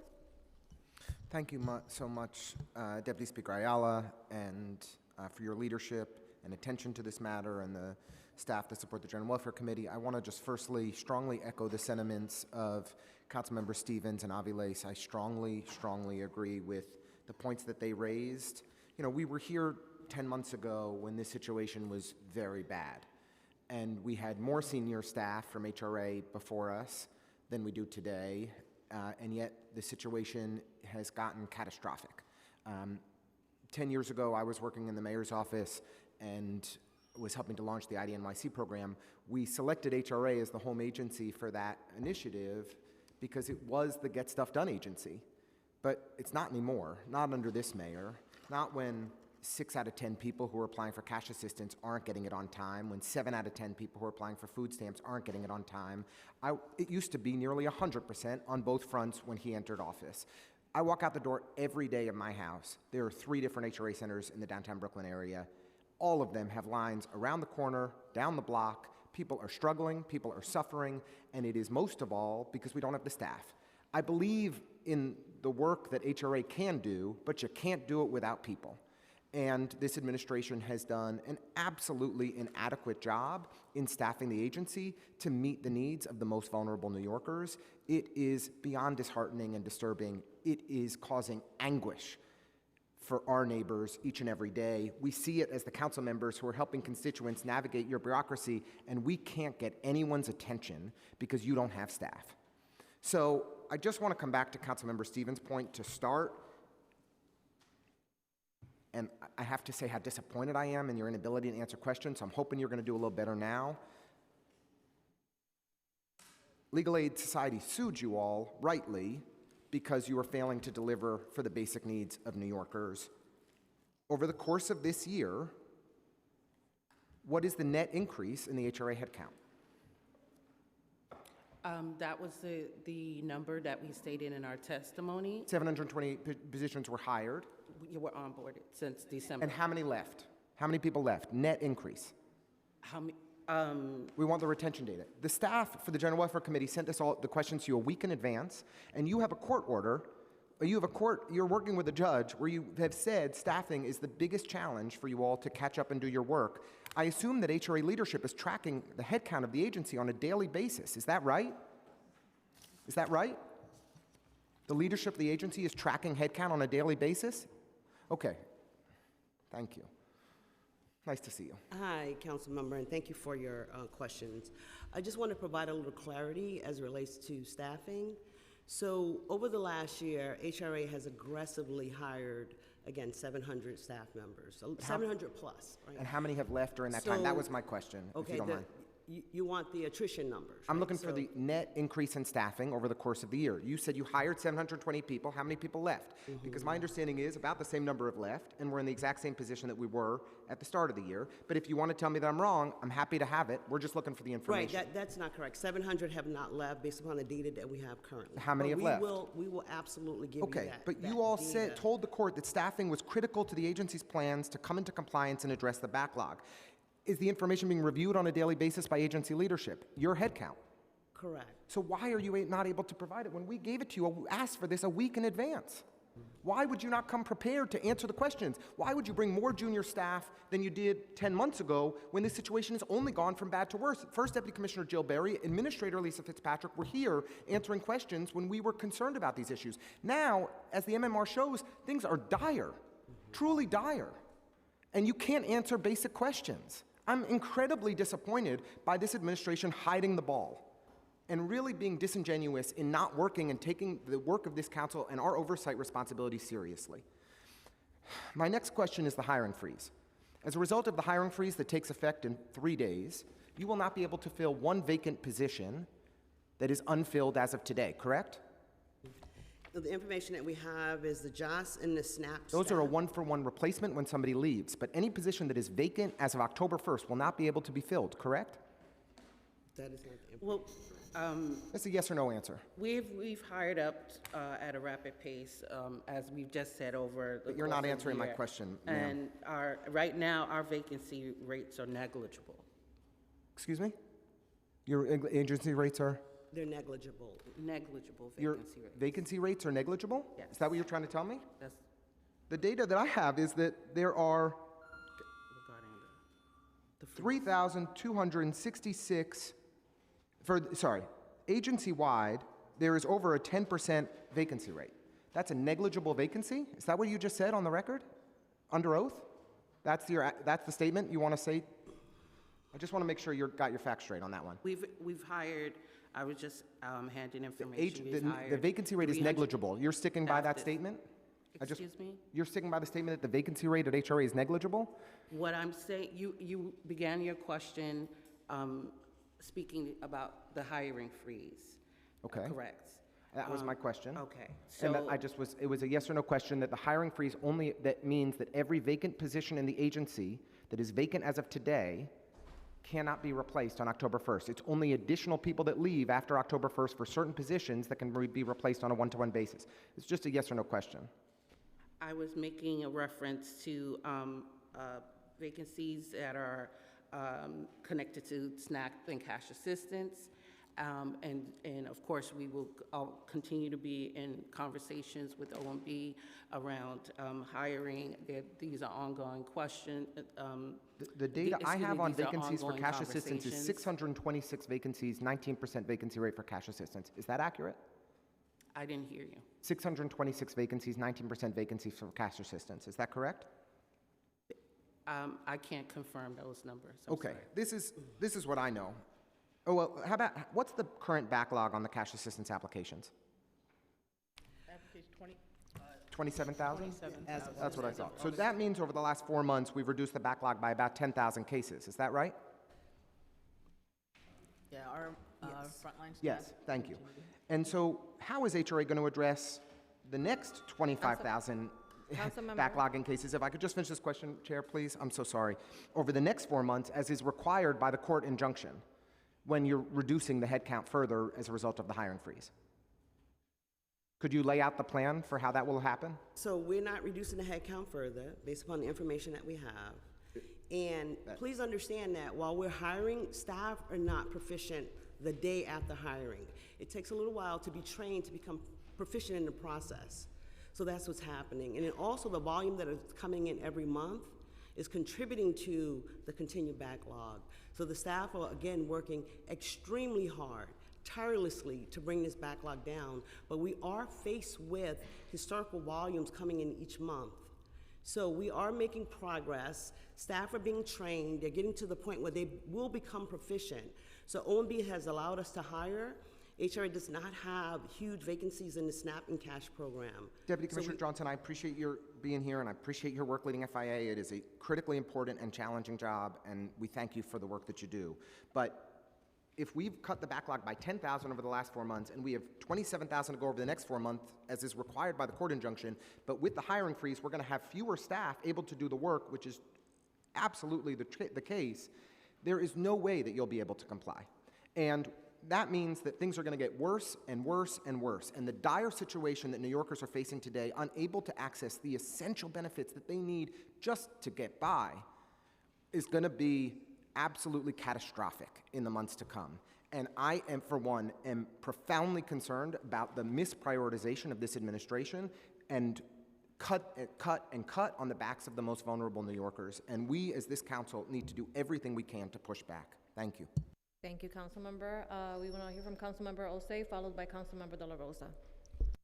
Thank you so much, Chair, and good afternoon, or good morning. Wow, it's been a long day.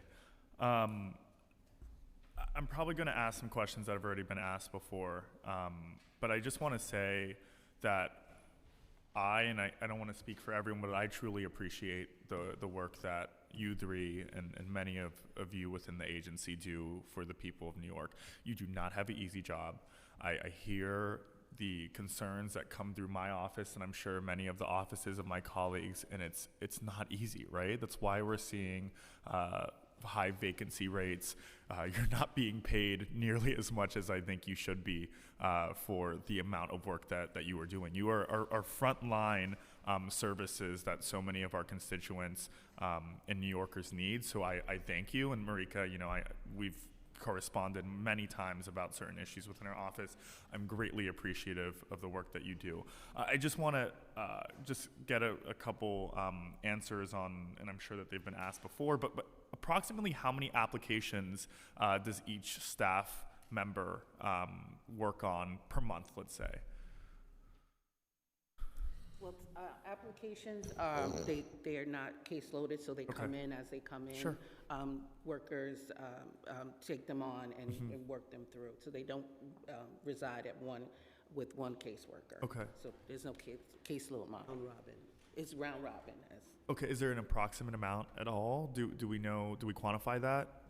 I would imagine that that as more senior would get through more applications more quickly than others who are still training up and getting versed in that. Yeah, that's how what I would assume. I hear you, and I think this number is so important because, again, I think your work needs to be quantified. It provides, supporters and advocates within the council and any body of government to continue pushing for you so that your work is not subsidized with nonprofits and privatized in the direction that I perceive that this administration is trying to go in. I'm not sure if you are legislated to quantify the amount of cases and the amount of workload that you undergo, but we need to have a picture of the amount of work that our public service employees are working on, right? I really want to emphasize. Yeah, go ahead. We have monthly numbers of the applications that come in, but per worker, we don't have those numbers. So you can repeat those numbers per month, which are monthly averages. Yeah, so for cash assistance applications, this is as of August 31st, 2023. The average for city fiscal year '23, it was approximately 40,000 cash applications per month. And then for SNAP, it was Is it 32, 30? Yeah, no worries. Was the commissioner here earlier? No? Oh, Honest question. thank you for your patience. And then for SNAP, for city fiscal year '23, the average is also about 40,000. Mhm. And comparing and contrasting, pre-pandemic in fiscal year '19 for cash, it was 25,629, and for SNAP, it was 25,717. That's a lot. And also, Councilmember, you know, every family is unique. So a family that may have a household size of 1 or 2, that review of all, responses and information associated with the case may be accomplished and thoroughly looked at faster than, say, a larger family size with complexities involved in the case. So we definitely want to give each and every family, individual seeking services that attention and level of attention they deserve.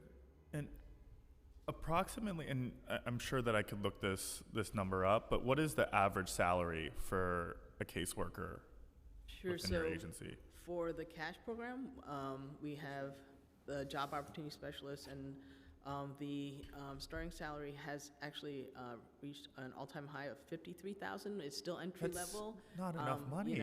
We understand it, and it is considerably higher than what it had been a few years ago. And we understand that it's entry level, and we're fortunate that we have been able to recruit and identify some very talented people. Myself, Angela, will speak with brand new classes of hires to rah and kind of get them, to understand what HRA has to offer, and that they'll have mentorship opportunities, and kind of talk through how you can start entry level and kind of gradually work your way up within the ranks of HRA, because there's a lot of opportunity, and we believe in their abilities and grooming and growing them, as part of the organization, part of the team. Well, listen, I feel for you guys, and I'm sure that it's sometimes rough to come up here. The commissioner should be in the seats that you are in today. I know you can't respond to that, but the more information that you give us in terms of how much pressure you're going through with the crisis, the many crises that exist in this city, the more we can advocate for us to create a more robust public service field within this city, right?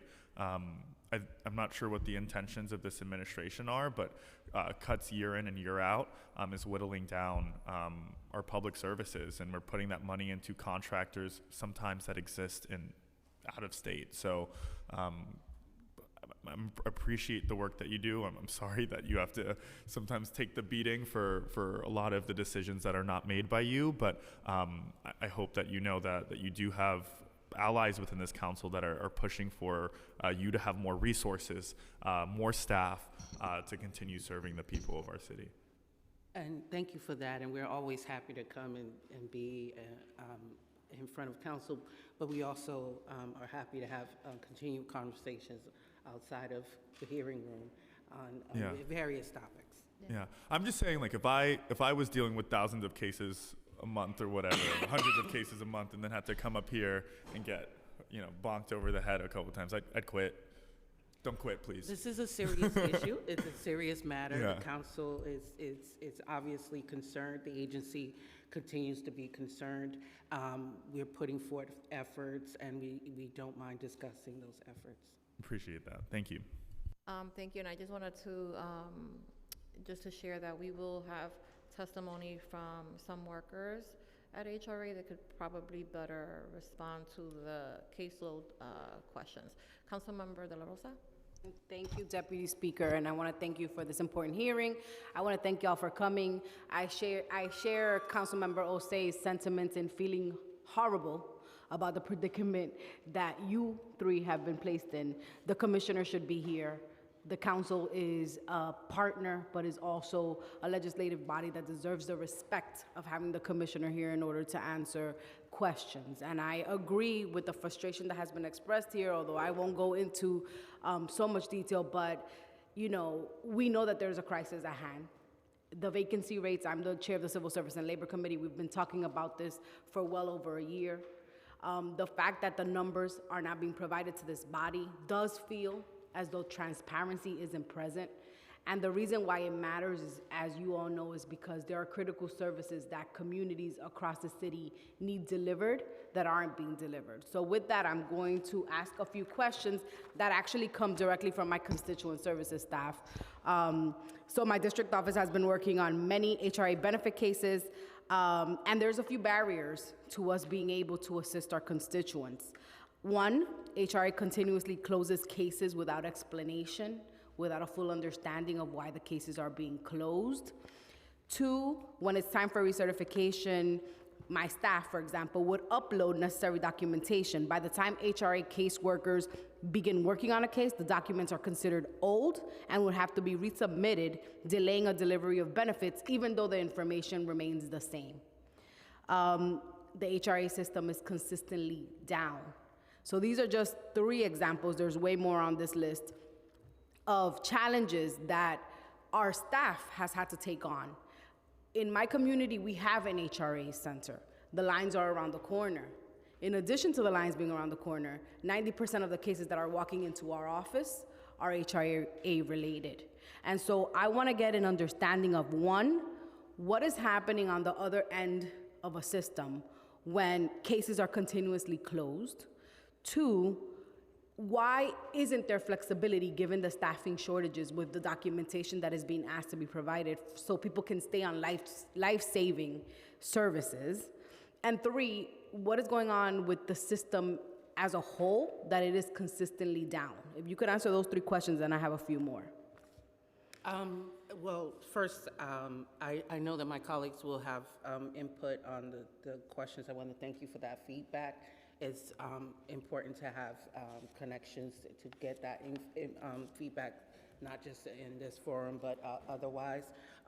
It means if there are things that are redundant and happening with it coming into your office, we want to hear about them. We want to make sure that we have the appropriate information to make the right corrections. That being said, in terms of lines, we do know that there are issues in terms of like in the mornings and pacing of lines. That happens where people start queuing up a little bit earlier than the office opens, and then as a result of that, they have waits that dissipate throughout the day. We also know, there are times that where folks are getting more services at that time. I think one of my colleagues can talk about the process of the queuing up process. So would you like to do And that? I don't necessarily need to know what the process is for applying, because I understand that. More, what is the process when a case is closed without explanation? What recourse is there? The other thing I would like to say that it would be so important for us to have a direct contact to our local centers, and I know I'm not the only council member that has this problem, but literally the center in my community is referring people to our office to fill out applications that should be filled out in the center. And I have 4 staffers that do this work, and we're all overburdened. The entire system is overburdened, but if we could get literally on a phone call with a manager at the Dyckman, because I'm going to mention the name, the Dyckman Job Center, the Dyckman Center, we could literally unblock some backlogs that are stuck for no other reason than there's not a human being that we can actually talk to get it unblocked.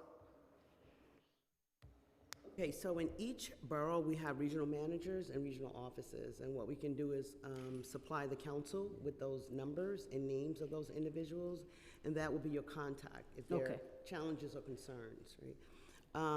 You asked a question about documentation, and the reason why we would, you wanted to know if there's a way to eliminate requiring documentation. Not eliminate, but if there's a document that has been asked for 3 times, and the person has applied it 3 times, and by the time a caseworker gets to it, the document is considered old by your standards, but nothing has changed.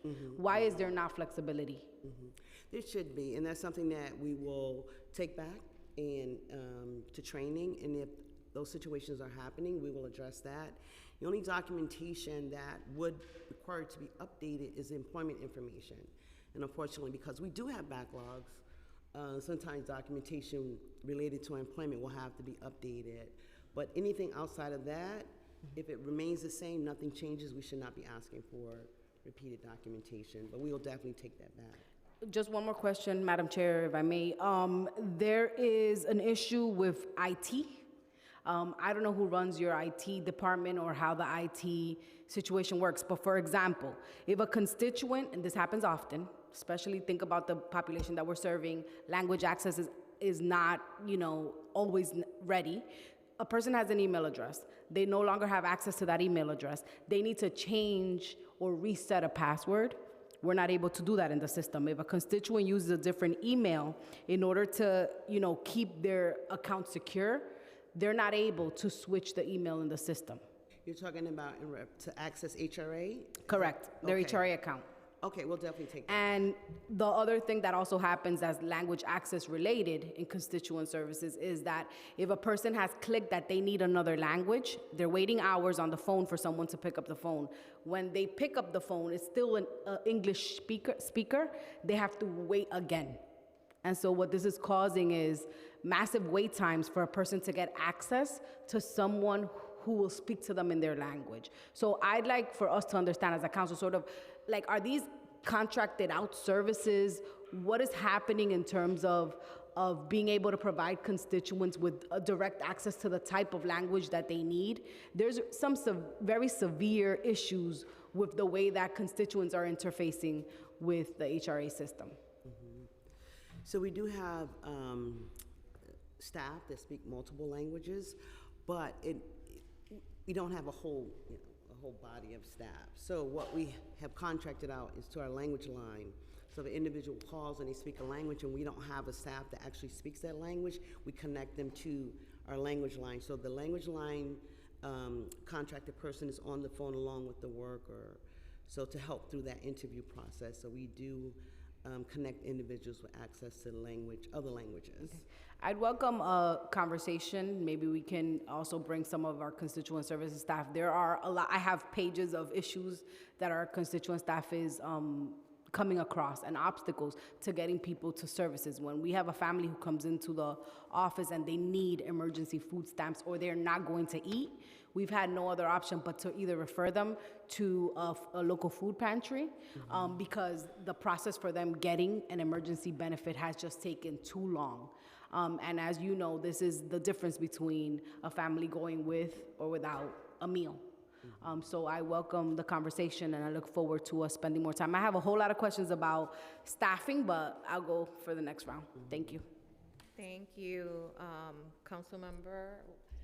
Now I have a little bit of time to kind of gather some, I want to just to go back on some of the things just because I need clarity on some of the testimony that we heard earlier. So in regards to the redeployment of staff, when you're reassigning, are those staffers that you're reassigning already trained in recertification application processing? So when we reassign or redeploy staff to FIA operations, the job centers or SNAP, they're trained. They receive training on if they're interviewing on the phones or if they're processing. So they do receive training. Because we're hearing from, a lot of the advocates that not all staff is trained and that's also leading to a lot of errors in the completion of the recertifications and that's further impacting the backlog. We absolutely provide training because staff are coming from other areas of HRA that they're not familiar at all with the processes as it relates to cash and SNAP, so we have to train them. So they have to be trained, okay. There's also monthly trainings that target, common errors, so that way we know what they are and then we can focus in on that and give training to all the staff, including the redeployed staff who are assisting in handling those cases. Okay, and now in regards to the, hold on a second, I had another question here before I move on, because I'm all over the place. Thank you, sorry.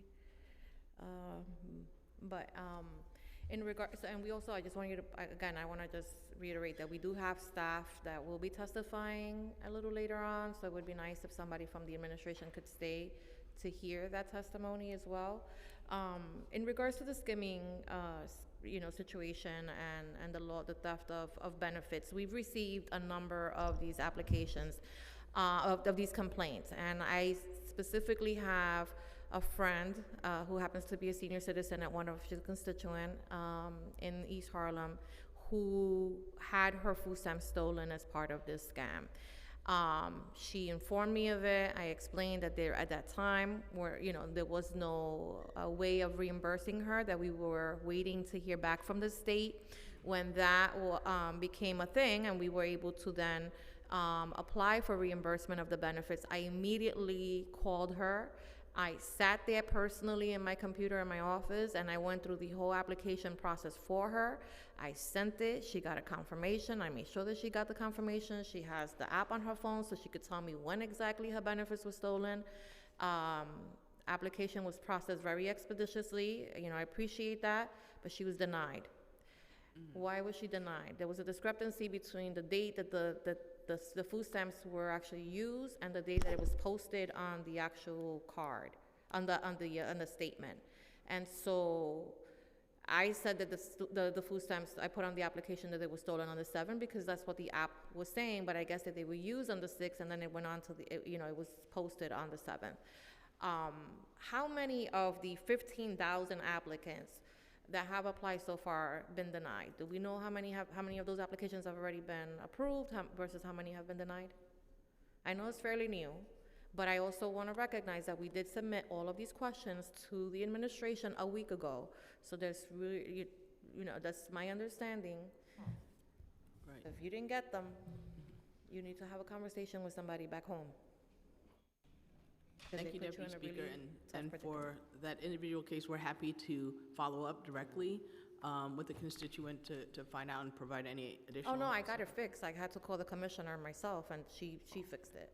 But you have the Deputy Speaker and the commissioner fixing something that shouldn't have been fixable because, the information that she got was from the app, and so we put in everything that needed to be, submitted, and that could have easily been verified. But the fact that her food stamps had been stolen, somebody should have called, but she was, so she was denied, and my concern is that, long story short, that this has, the propensity of continuing to happen. So I'm curious to know, out of the 15,000, you received 19,000 claims, processed 15,000, which you're very proud of. I'm proud of, I'm happy for you. But out of those 15,000, I need to know specifically how many have been approved, how many have been denied, and why.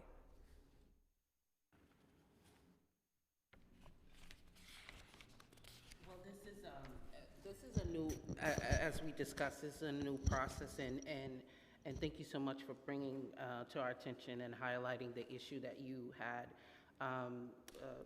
with your friend, so we have the opportunity to take that back to examine the use of the dates and how that they align, and that makes quite a bit of sense. I have in front of me that 72% of SNAP cases have been approved. That number 7,254. Extrapolating out that the other 28% would have been denied. We don't currently have a list of what the reasons would have been for those denials, and they could include things like errors and certainly not being able to verify the actual claim. So that was SNAP, and 48% have been approved within cash assistance, and that number is 2,519.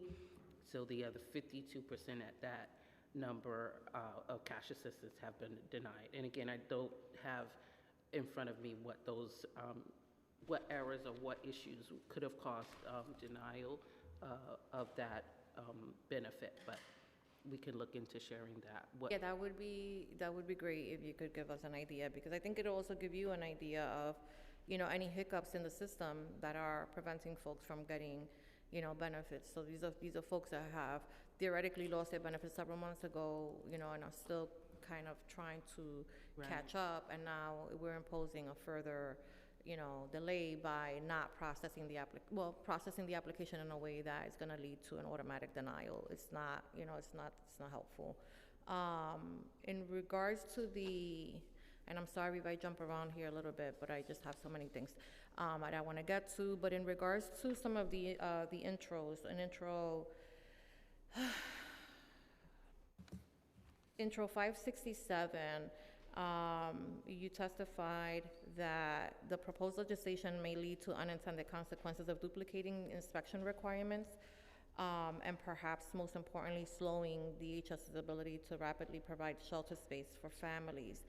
I don't necessarily, you know, I can't accept that as a response, because the alternative means that we're putting families in situations that are unsafe, and oftentimes families with children. And we've seen, you know, several high-profile cases where, you know, children have died in such situations. And so I would hope that, you know, the administration would work with, you know, the sponsoring member to try to figure out the best route forward without, you know, because I think that I'm assuming we both have the same shared goal, right? We want to make sure the folks are housed, you know, in safe units. And, you know, the fact that, you know, some of these landlords have notoriously been cited for, you know, rat infestations, you know, leaking and faulty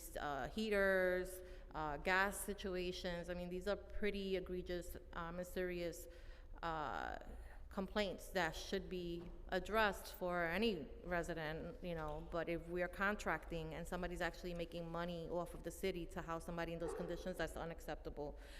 Intro 651, I just want to clarify that children are not required to be at PATH the entire stay of the process, throughout the duration of the processing?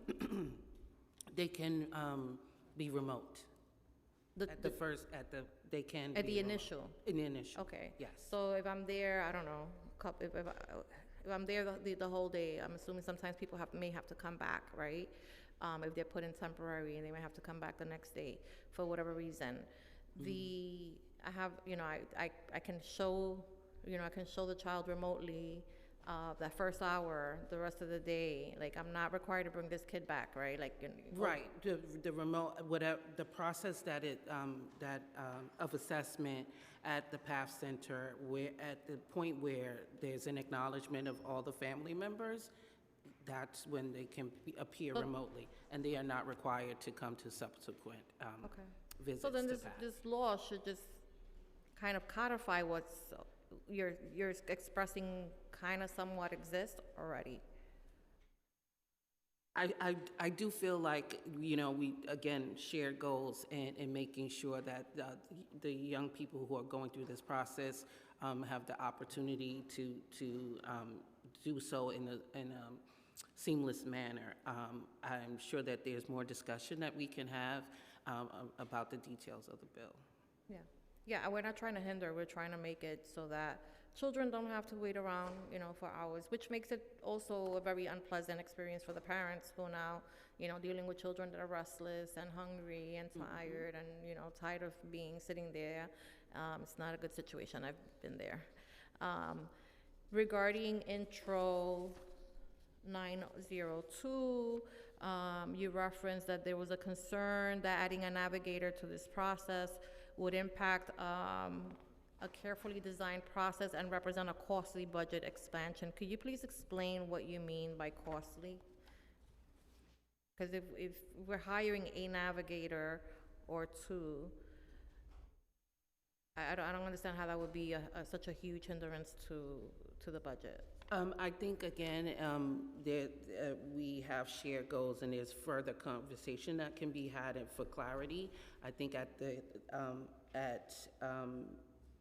this point in the reading of and review of the legislation, we're not exactly sure where this would end up in terms of the numeric requirement or whatever.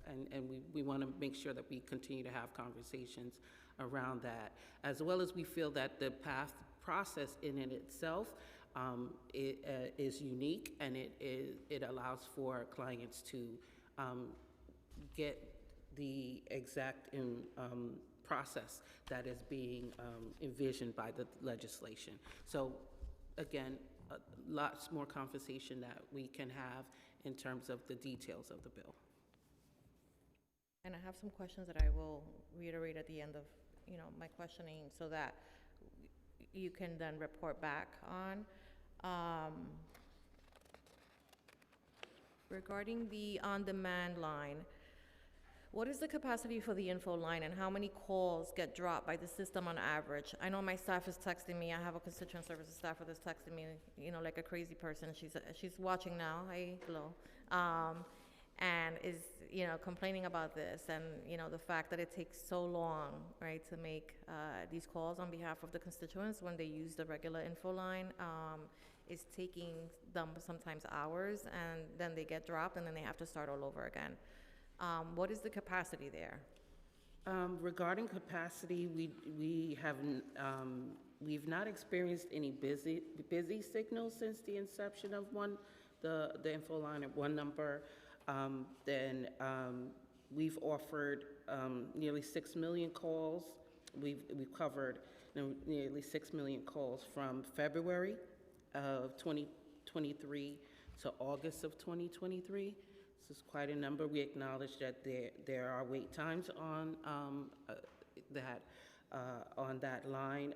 Also, there is an opportunity to have a callback where you keep your place in line and you're able to. And how many workers are assigned to manage the info line? Do we know?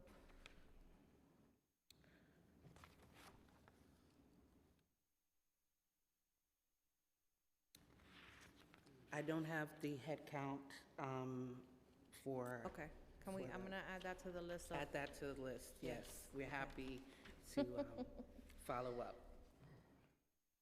Line staff, okay. Sorry, I gotta write it down immediately or it goes away. And also if you could include what the average call wait time is, that would be fantastic. Could you share with us in regards to the City FEPS application, and congratulations on yesterday's announcement. I know that the expansion is, one of the ways that we can utilize the existing resources to help give families choice.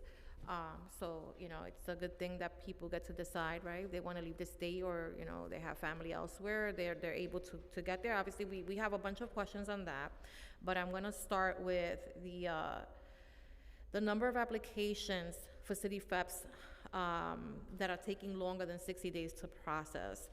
Do we know how many applications are delayed to date?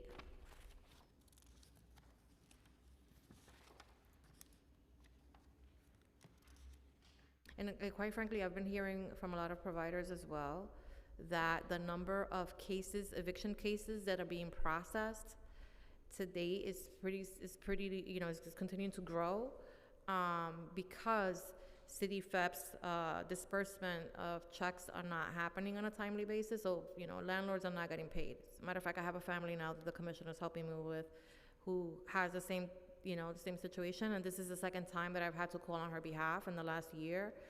This is the second time that her landlord has served her with, notification. She was a former shelter resident. She has a beautiful apartment in one of those brand new, buildings that has set aside for homeless families. And she continuously gets threatened with eviction because DHS or HRA, whoever is in charge of processing, payments to the landlord is not doing so. So would love to kind of understand what the deficiencies are there and why. So, in terms of City FEPS, the application process itself, it's as you're very familiar with this, is each case is unique. It's a unique processing. We don't we've never, I believe that at this point, we're not tracking the 30-day number. I would happy to circle back on that with the exact numbers. We do understand that in specific cases, there are some payment delays as well. And so we're always looking to correct that. So we have opportunities within the agency to respond to any delays in terms of like just working through our specific units. And I would love to see some sort of a corrective action plan there as well, because, the agency that's tasked with ensuring that people are not homeless is now contributing to a large number of people being threatened, but with eviction because of lack of payment. And this is what I mean when I say that, a lot of our issues are internal. We have funding, we have the resources that we're supposed, that we need to ensure that these things don't happen. And I don't know how the agency operates their internal, staffing processes, but, in my office, I tell my staff, if there is an emergency, if somebody has no food, if somebody has no shelter, if somebody has no gas, if somebody's refrigerator is broken, those are all things that, present a real, challenge for families. Like, we're not gonna go home until we know exactly what's gonna happen, right? So by 5 o'clock, if you don't have a response, then you need to communicate that to me, and I will gladly take that case over.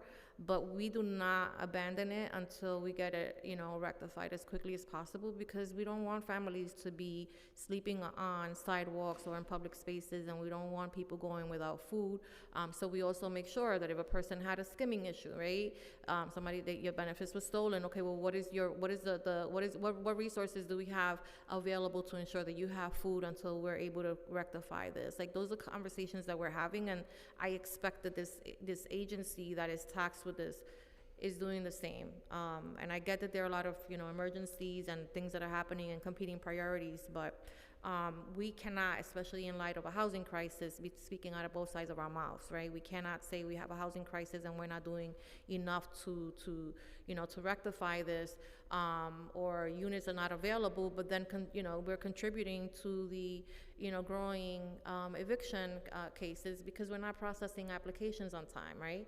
If there's a delay, then there has to be maybe an MOU between the housing courts that, can help flag and identify clients who are recipients of these programs, who should be receiving payments, so that they're not having to worry about going there. Because I get it, I understand the system well, but when you get a notice that you're being evicted, I mean, it's pretty alarming, it's a scary process to go through, and we should, at least the people in this room should not be a part of that equation. Like, we should not be participating in that. So, in terms of the home-based locations, we're contracted to, that are contracted to process the city FEPs to move, city FEPs to stay and FEPs to move applications.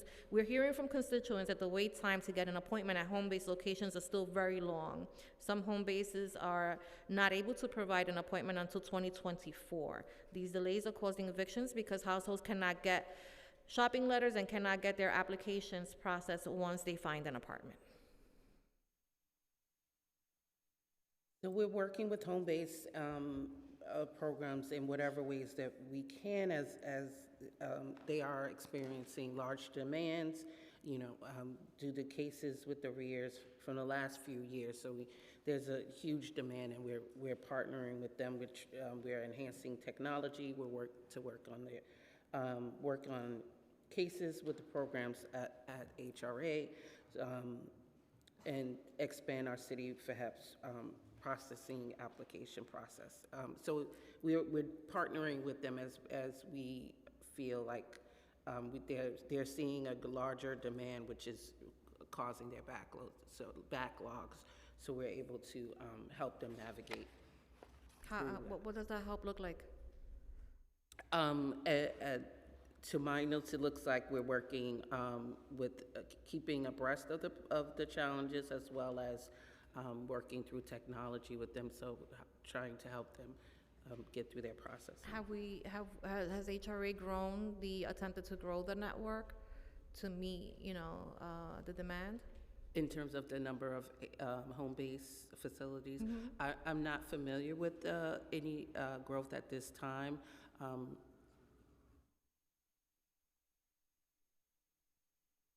Oh, thank you. We'll get back to you. Okay. Yes, thank you, colleagues. We'll have to get back to you on that. Okay. Yeah, that's a pretty big deal, guys. So, all right. I'm gonna try to attempt to to get through these other questions. Oh wait, I'm sorry. I just want to make sure that I did ask all of these. In terms of indexing, are you still indexing cases by hand?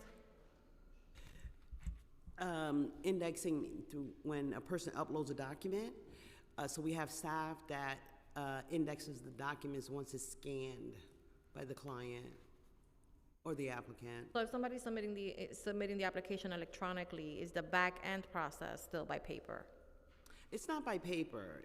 When it's uploaded electronically, the worker gets it in a queue, and primarily it's clerical staff, and we also have redeployed staff helping there as well, and they just index the documents electronically. Nothing is done on paper. Okay.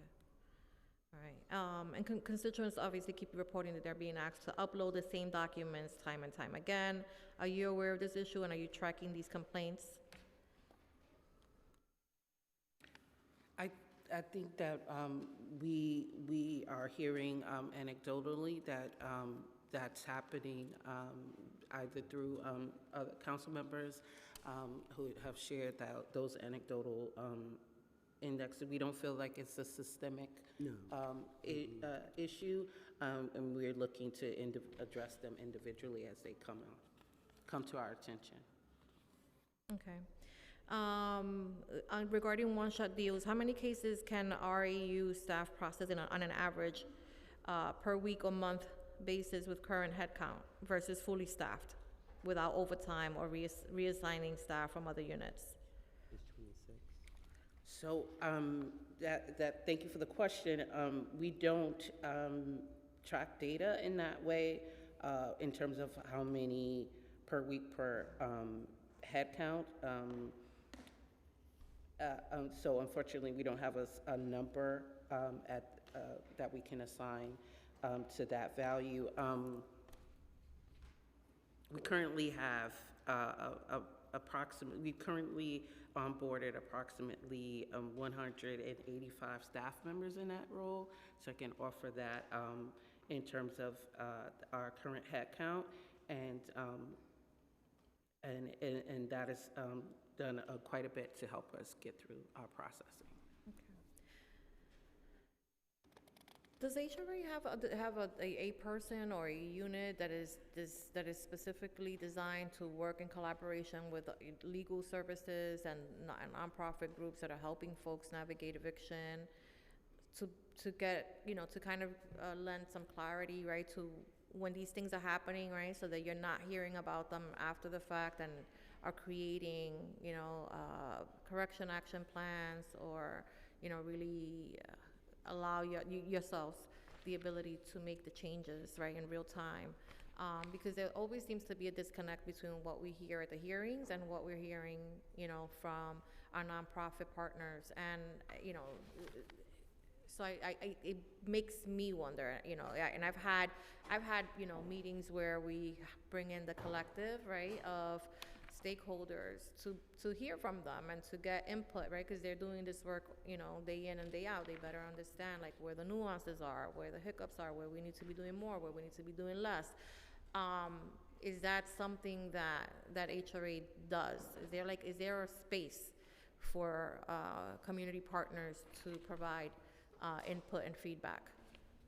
I think that you want to speak to it, Angel?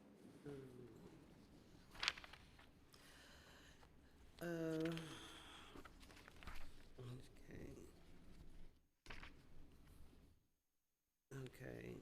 So elected officials can contact us via the one number and follow the prompts. It'll help them to be queued up to someone from constituent services that will assist them. And we require authorization and whether verbal or written to speak on behalf of a client from the elected official or the person is advocating for the client. But you also can email constituent affairs at dss.nyc.gov. And somebody's responsible for manning that Yes. email and responding? Yes. Okay. I mean, listen, I appreciate any level of, of access, but I think that there's that system lacks that personal, connection for real-time communication with your partners that are seeing this. Because sometimes when we're, in it, we don't necessarily see, right, like the issues that they're identifying, right, and they're real. So I just, I find that helpful. Now, regarding the announcement yesterday, I don't know if all of the details have been ironed out yet in regards to the city FEP's authorization to go outside of the state. If an individual, to your knowledge, if an individual decides that they wanted to come back and transfer back to New York City, is that something that's possible?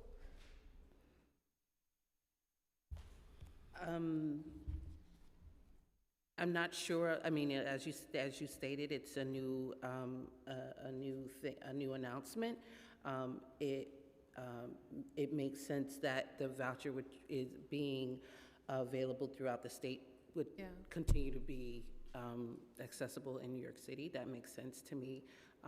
Now, I'm not sure how we would move forward. Yes, they can ask for a transfer. They can ask for a transfer, okay. And the amount of time that the voucher will be paid out, is that like in perpetuity, so long as the person is continuing to qualify, or is there like a time frame for which they have access to this voucher? Again, it's new. It makes sense at this point that it would continue with the traditional requirements with eligibility. Okay. Hold on, give me 1 second.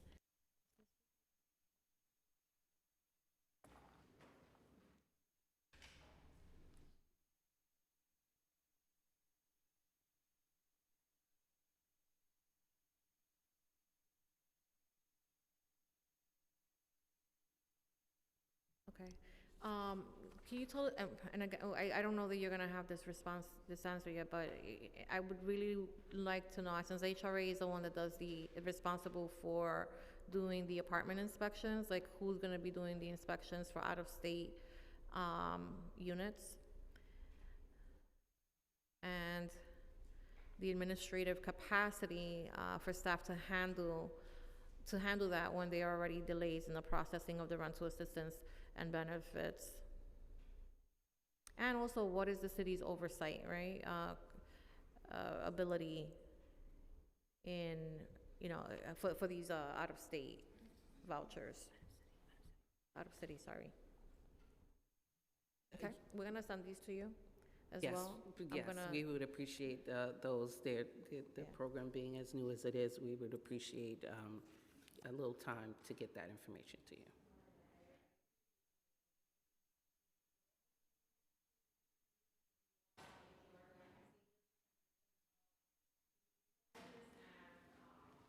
Oh, sorry. We want to make sure that we are seamlessly transitioning, resources to our constituency and ensuring that folks are getting, benefits they need. With these are safety net programs that are there for emergency use, and so we should be treating them that way. And I understand, again, the staffing shortages issue, but as part of the questions, I think, that we're going to be submitting, I would like a contingency, a breakdown, a plan of, what is the contingency plan to address the staffing shortages in real time. I think we've had more than enough time to kind of figure out and reassess what, you know, how we move forward. And I think I want to clarify that when I said earlier about reducing the head count, what I meant is that we have 100 vacancies and nobody's taking them because the pay rate is so, you know, is so low. Why not reduce that maybe to 70 and increase, right, with the funds that we're saving on that extra 30, like why not just increase the pay rate to attract more workers to the field? It's very difficult work to do. Customer service skills, you know, are, you know, hard at work every single day, and we don't want to also overwhelm and burn out the staff that we do have at our disposal, because we rely on them, right, to provide a very valuable service. So with that, I, you know, thank you for, you know, coming to today's hearing, and we will submit those questions to you, and hopefully we're able to hear back soon. And again, I encourage somebody to stay and listen to the public testimony from some of the staff.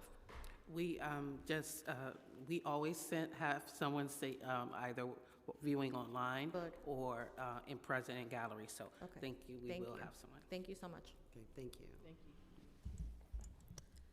Now I'm going to call on the next panel, which will be comprised of members of DC 37, Josette Dowdell, Helen Chandler, Tice Grant, and I apologize if I'm mispronouncing your name, and Lucy Perez.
Good afternoon, Chair and members of the committee. I am grateful for the opportunity to testify today. My name is Josette Dowdell.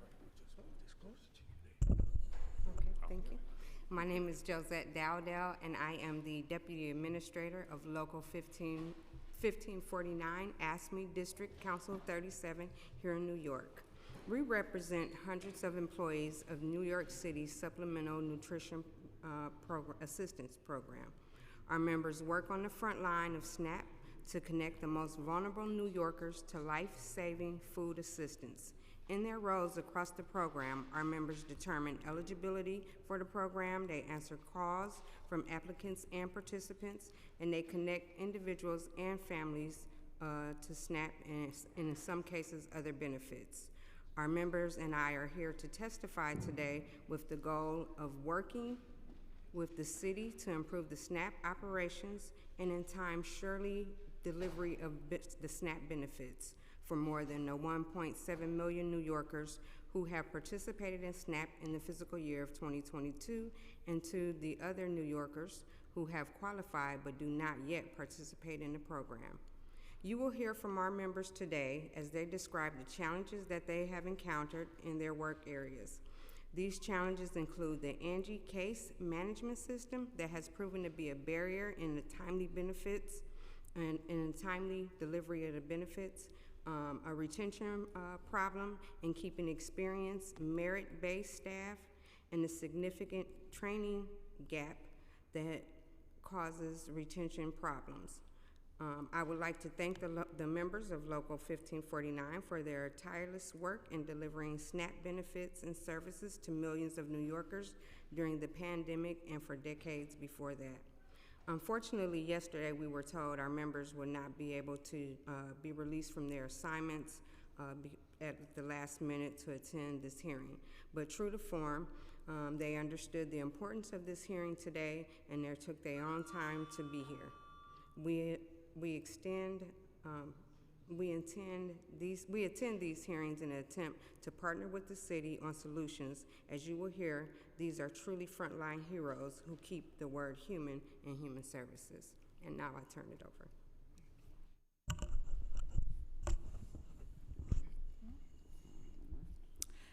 Good afternoon, Chair Elia and members of the committee. I am grateful for the opportunity to testify today. My name is Thais Grant. I am an eligibility specialist, 2, and a member of ASME, Local 1549, District 30, Council 37 in New York.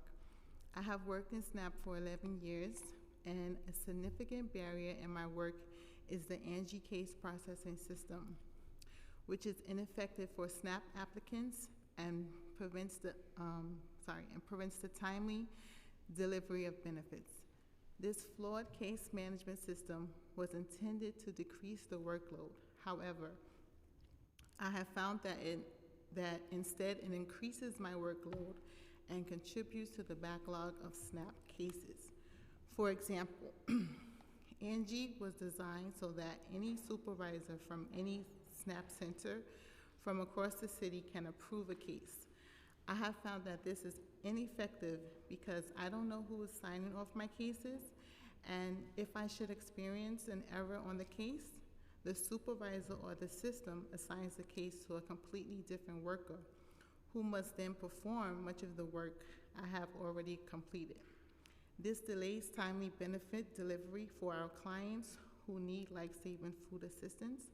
A coworker stated that before Angie was implemented, she was producing more cases on a day. Now, due to the system's inefficiencies and errors, she can only complete 7 cases per day. As a SNAP worker, I want a better system that will allow us to complete and track our work to ensure timely benefit delivery. Thank you.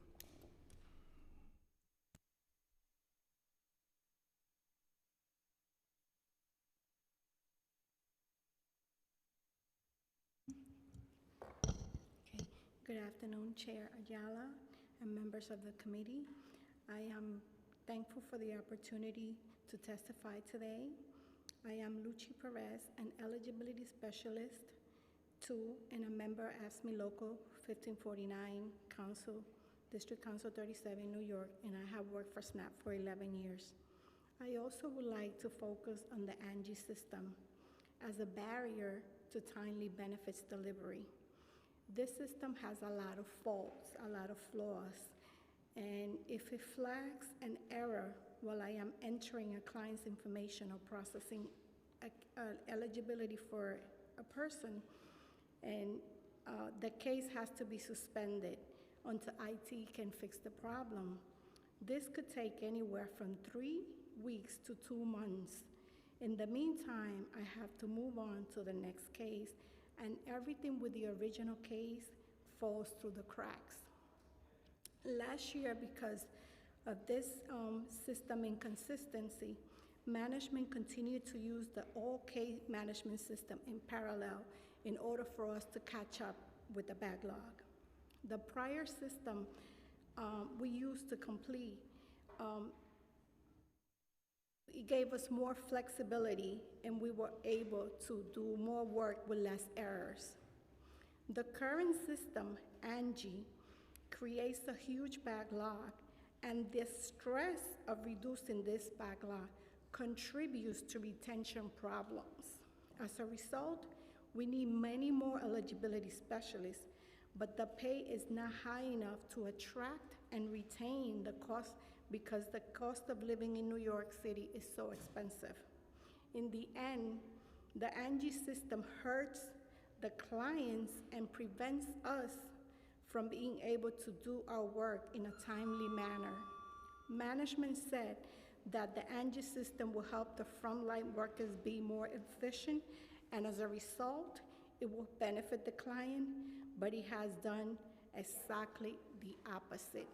We do have a staffing issue, but 50% of the backlog is an Angie issue. It's the system that we're using that is not working. Thank you.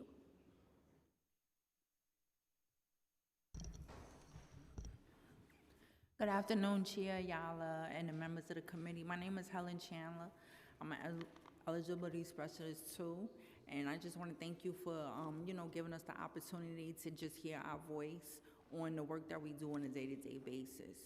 We do hear the cries of the clients, and me personally, I put myself in the client's shoes. We hear the frustration, the long hold time, the closing of cases, the accent of documents that's already in the system. But like my colleague said, we do have a system that's failing. Angie came into play and it dropped our productivity down tremendously. Like me and my colleague right here, we worked together, for many years, and we worked around the same time, 11 years. So we went from doing like anywhere from 30 plus cases or maybe less to now maybe 5 to 8 cases, maybe 10 on a day-to-day basis. Because with Angie, there's like glitches and then you can't get past certain screens. It's just very frustrating on our behalf and on the behalf of the clients. And then like with Angie, when you get to a certain screen, it won't allow you to go past that screen until you address an issue. Sometimes we don't even know what the issue is. And then, we'll ask our supervisors, but like I said, with the Angie system, it's just not working. And we've been with Angie, I think about like 2019. Yeah. And when we was on Classic POS, we can produce the work. And then like during the interview process, like we're informed that we have to ask like questions that I feel that shouldn't even be part of the interview. Like asking the clients, have you been convicted or sold or transferred SNAP benefits? I mean, be realistic. The client, they've been on hold for like about 4 to 5 hours. Like, why do we have to ask these unnecessary questions that can delay the time, with the interview process? And then the clients, you don't want to make them feel like they're criminals. They're here just to get some help, and then some of them, like, don't have a place to lay their heads. Some don't know where the next meal is coming from. So why do we have to spend time asking, like, a whole slew of questions? And it's very frustrating, not only with us, because like I said, we hear the cries of the clients, but also why do we need to ask these certain questions that don't even, pertain to their eligibility? So we do have a system that's just not working. And I just feel like if they could just cut the questions down from the interview process, and then also if they could just maybe go back to Classic POS, then you would definitely see an increase in the cases getting, processed. But go back to what? Like Classic POS, that was the system before Angie. So maybe if they could go back to that and, give it a try, then they would see like the increase of cases being processed. So Angie's being used since 2019? Yeah, like around 2019. Mm-hmm. And it really slowed down, the processing.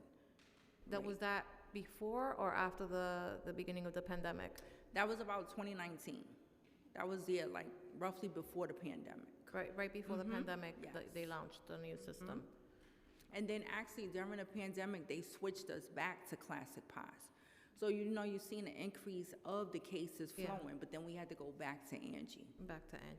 And so who do you report to if you're uploading, cases and you're working on it, and then now all of a sudden there's some sort of hindrance, the system fails, you're not able to go to the next page? So they want us to go chain of command with our immediate supervisor first, and then our immediate supervisor, I guess, have to contact management, and then that's how they usually. And how long does this process take from the time that you're making the initial complaint to the time that whatever the problem that occurred is resolved? Sometimes it could take days, sometimes it could take weeks, because they don't have the answer to come back to us with, so we're like literally stuck in limbo. And like I said, we hear the cries of the clients. So does that mean that a complete halt happens? Like when that happens and you're waiting, you're not able to process any applications?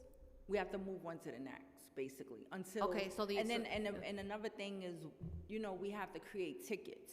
which IT say that is bombarding their queue with the amount of tickets that we have to, but that's what we're informed to do. We Yeah. have to create tickets if there's a system issue. So, yeah. And what is your current caseload? Well, we don't have a caseload. You don't have caseload? Yeah. So it's as many as you can get done that day? Yes.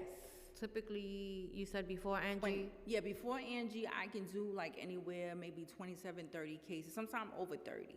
Wow. Now with Angie, it dropped dramatically. Wow. Yeah. Sometimes on a day-to-day basis, you be lucky if you get like 10 cases in with Angie. Yeah. It's interesting because it didn't come up as part of the admin's testimony, and you would assume it's not all just staffing, right? That I'm assuming staffing has something to do with it. The main but problem is Angie.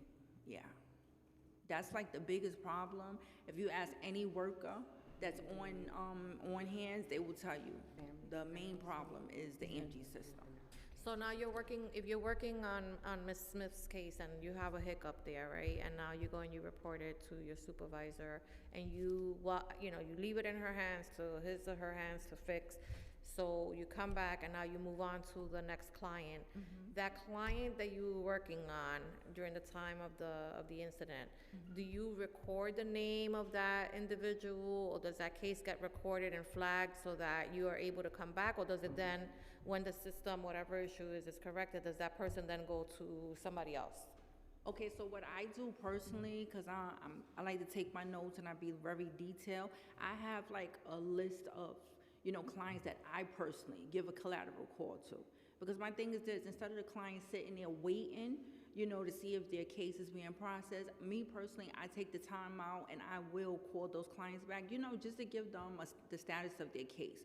Let them know like a ticket was put in. I'll even sometimes email my supervisor and see any updates on that particular case. And, I try to keep the clients abreast of what's going on with their case. Yeah. Because like I said, it's frustrating. They sitting there waiting and they not knowing what's going on with their case, if their case is going to be closed. Because I put myself in the client's shoes. Yeah. And, rather than keep going on to the next case and just leave that, case just sitting there, I don't wait till the supervisor get back to me. I usually, try to follow up with them so I can keep my clients posted. And there's no minimum requirement of the number of applications that you get to complete, is there? No. No? You can all chime in if you need to, guys. Just pull the mic. I would also like to mention that I have to commend my colleague here because she says she keeps track and gives calls back. We are not responsible to do that, and we don't get the time to do that either because it's always get the next case. So I commend you for finding the time to do that because I don't find the time to do that. Also, there is no case loads because every case is different. One case may have 1 or 2 people. There are cases we do with 10 members, 15 members. If they're citizen, it's less information we have to put in. If they're immigrants, there's a whole lot of information that we have to put in and go through a lot more, questions and windows and stuff like that. So everything is different. You could spend, 30 minutes on a case or almost 2 hours on a case, depending on what's involved in that case. So it's complicated.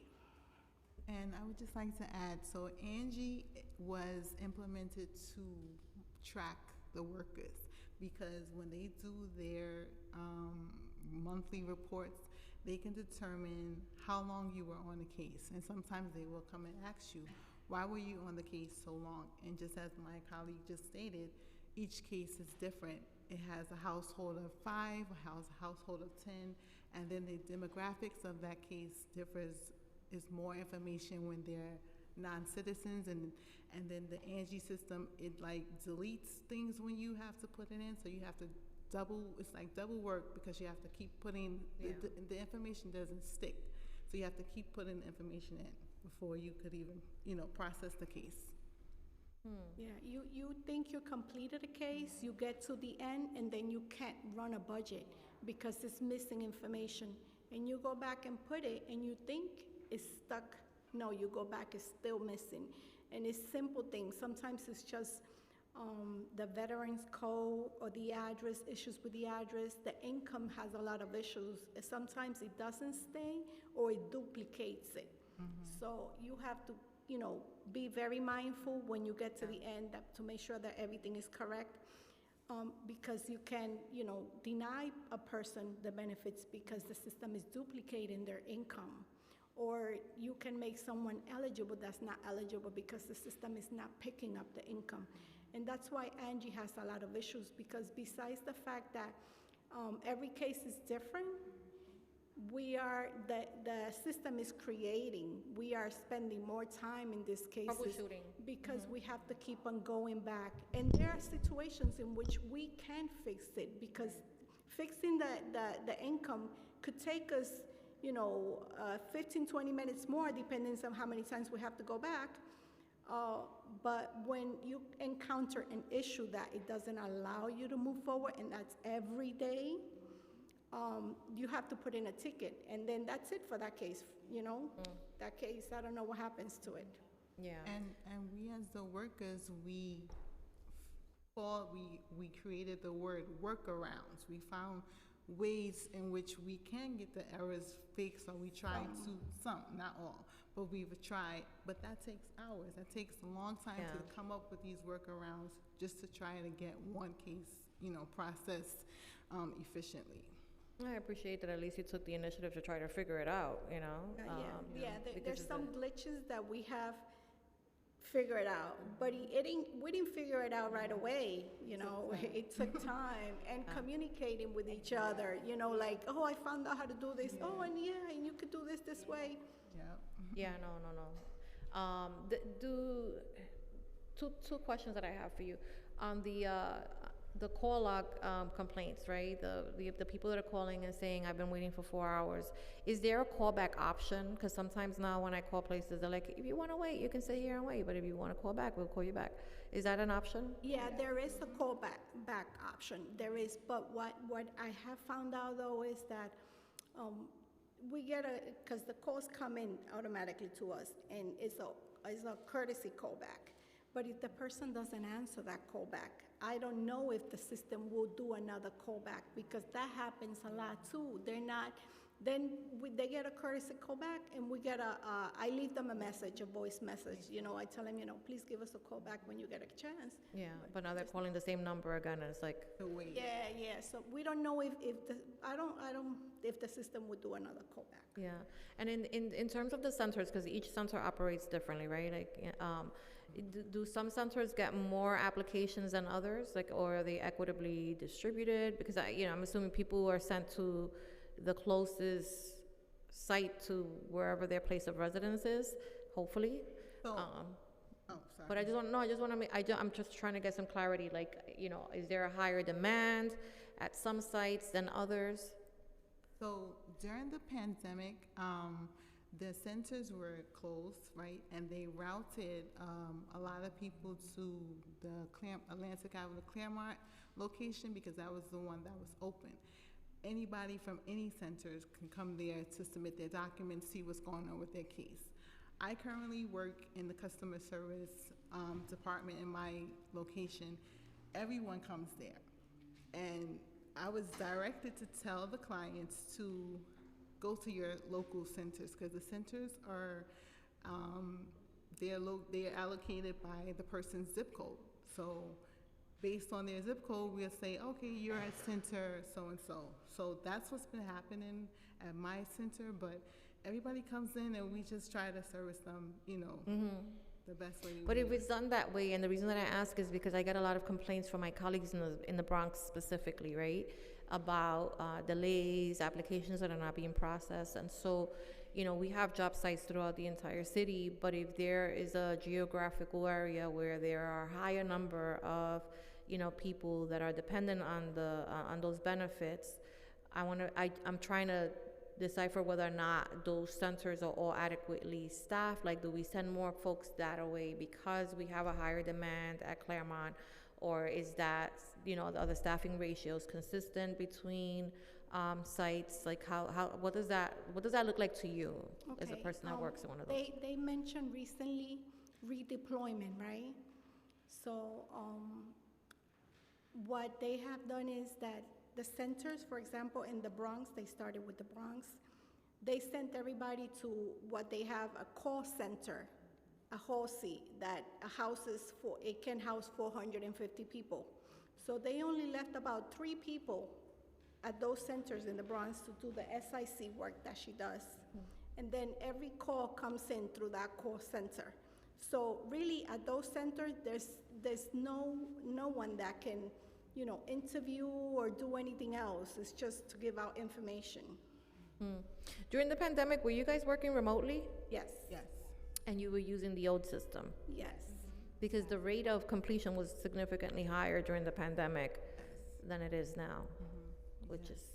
And the interviews was suspended. Yeah. I know that there was some benefits that made it easier, but the system also allowed you to process applications more faster. efficient. Okay. Give me 1 second, I'm sorry. Can I have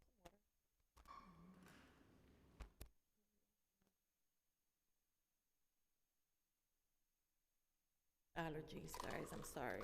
I don't know if it's this room. I should probably never get this room again. I'll make a pitch to be in the bigger, nicer room, but this is really, really, really helpful, and I want to thank you guys for not only doing what you do, and I think people misunderstand what it is that, what role we play here, and we're oversight, right? And we're ensuring that our public dollars are being used as they are intended to be utilized, and that the services that, are rendered are being provided in the way that they were intended to. And so obviously there are some hiccups here, but I think your testimony here provided a lot of clarity for me, and I'm sure for some of the folks that are listening. And so I thank you for your testimony and your time. I know it wasn't easy to be here for such a long time, but it's really important because you speak for a cohort of folks that are going through the same thing, and a lot of them happen to be women of color, and so thank you so much for speaking, on their behalves. Thank you. Now we're going to call on the next panel, which is going to be an in-person panel, and this panel will be followed by a panel virtual on Zoom. So the next panel will be comprised of Abby Bieberman, Kathleen Kelleher, Chris Mann, and Topacio Nunez. And then the panel after that will be comprised of Jenny Villos, Eric Lee, and Rebecca Zangen.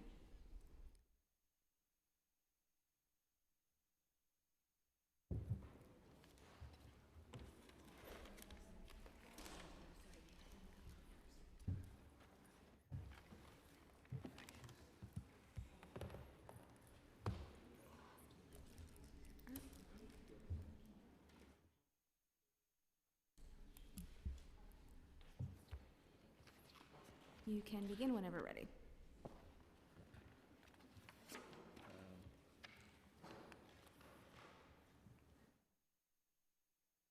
You may begin. Just make sure that your mic is on. See the red light? There you go. Deputy Speaker Ayala, council members who are left, and staff, thank you for the opportunity to testify today. My name is Abby Bieberman, and I'm the Associate Director of the Public Benefits Unit at the New York Legal Assistance Group. I did testify before this council in December 2022 about HRA's persistent delays in processing applications and recertifications, and about how our clients were left without benefits to feed and care for their families. In January 2023, NYLAG, along with the Legal Aid Society, sued the New York City Department of Social Services for failing to comply with the law and by not processing these applications and issuing benefits, and failure to maintain functional systems for applicants and recipients. As of August 31st, you heard that over 32,000 households were still experiencing delays. I have serious concerns about HRA's ability to come into full compliance with the terms of the preliminary injunction. HRA has repeatedly testified about having an unprecedented number of applications, recovering from the global pandemic and persistent staffing issues, but the increase is not an aberration. It has been over 3 years, and yet we still have not heard from the agency about a meaningful and effective plan to address these delays and comply with its legal mandates to process applications on time. New Yorkers are still waiting without benefits to which they are entitled, without money to buy groceries, and these delays are causing eviction. Because of HRA's delays, we have more households facing emergency, increased economic instability, and actually a higher number of applications for HRA to process when these households do inevitably reapply for benefits. I want to highlight some of the delays our office has seen. They're experiencing delays at each stage of the process. Indexing of documents. HRA is failing to index documents submitted online and other methods, and our clients are either repeatedly asked to resubmit or improperly denied benefits for failure to submit, or accepted for benefits at a lower level than they should be based on their income and expenses. I just want to finish up with on-demand interviews. They did implement a new system, which we are pleased with, but we are hearing reports that clients are waiting hours to get through and often not getting through at all, requesting a call back, never receiving a call back, and not able to complete their required interview. And we're also, in my written testimony, I'll talk about CityFEP's delays, but we also have one concern, which is the return of mandatory employment appointments. This is going to increase the workload, and it is already overwhelmed. So we're concerned about how HRA is going to manage this increase in workload with the return of employment appointments. NILAG also supports the passage of all of the bills introduced at this hearing, and thank you for the opportunity to testify.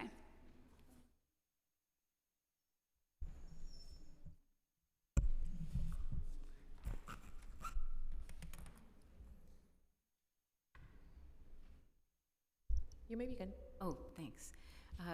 Good afternoon, I think it is now. Good afternoon, Deputy Speaker, and thanks for the opportunity to testify today.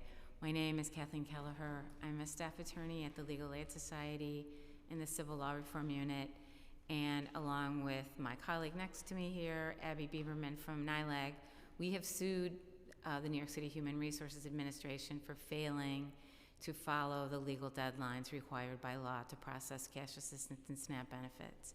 And the numbers that they announced to you after you asked them today in the hearing for what the delay numbers were numbers that they had to produce to us yesterday in the lawsuit. And I have a feeling that they wouldn't have even produced those if they hadn't been required to by our court order. I looked at my testimony from the hearing in December, and I was so upset because I just felt like I could just send you a video and you could just listen to what I said, because it's the only thing that's different is that things are worse. But I did watch my testimony, and HRA must not have, because they came here today with no statistics on how the rate of processing, no numbers on staffing. They kept saying that there's no such thing as a caseload, but why couldn't they give you information on the number of hours it takes to, average hours it takes to process an application or recertification? They have data that they keep as an algorithm to understand what they need to process cases and what it will take to eliminate the backlog. I don't know why they wouldn't talk about it today. And so what we wanted to say is that we want to focus on, we did talk about this last time, but we want to focus on the things that we think that the City Council should do to get things turned around, because it's clear since HRA has not done these things voluntarily, and they also haven't even come with information, we have some recommendations. The first is transparency, that they should be required to post and publish the delay numbers every month for cash assistance, SNAP, as well as all the rent arrears grants that you mentioned in your questions. HRA should be required to process the timeliness rates and how far behind they are in those every month. And they should be required to, when they fall below 95% timeliness, they should be required to also post a corrective action plan with how they're going to get back to timeliness within 90 days. And they should also have to publish corrective action plans. They should have to publish staffing numbers, which, as when Councilmember Ressler was asking a lot of questions about that, they weren't able to answer a question about net staffing. And so there are lots of questions that they need to, there are lots of information they should publish about staffing. In addition, they should publish salary data, just all the information you need to be able to figure out whether staffing is a big way to solve the problem, which we think it is, then the next thing they should do is, there was some discussion in today's testimony about waivers. I'm sorry I'm going over, but I just, okay, thanks. They talked about waivers. We think that HRA should be required to publish a waiver database so that everybody has a complete understanding of what waivers HRA is operating under and what they've applied for. That kind of information was actually required by the federal government during COVID for SNAP benefits, so there's a model for it. Then the other two things are related to client access. One is about people being able to get through on the phones, and I wanted to clarify one thing. I'm sorry, should I just stop? Because I'm so over. No, keep on going. Yeah, great. I wanted to clarify one thing about the phones.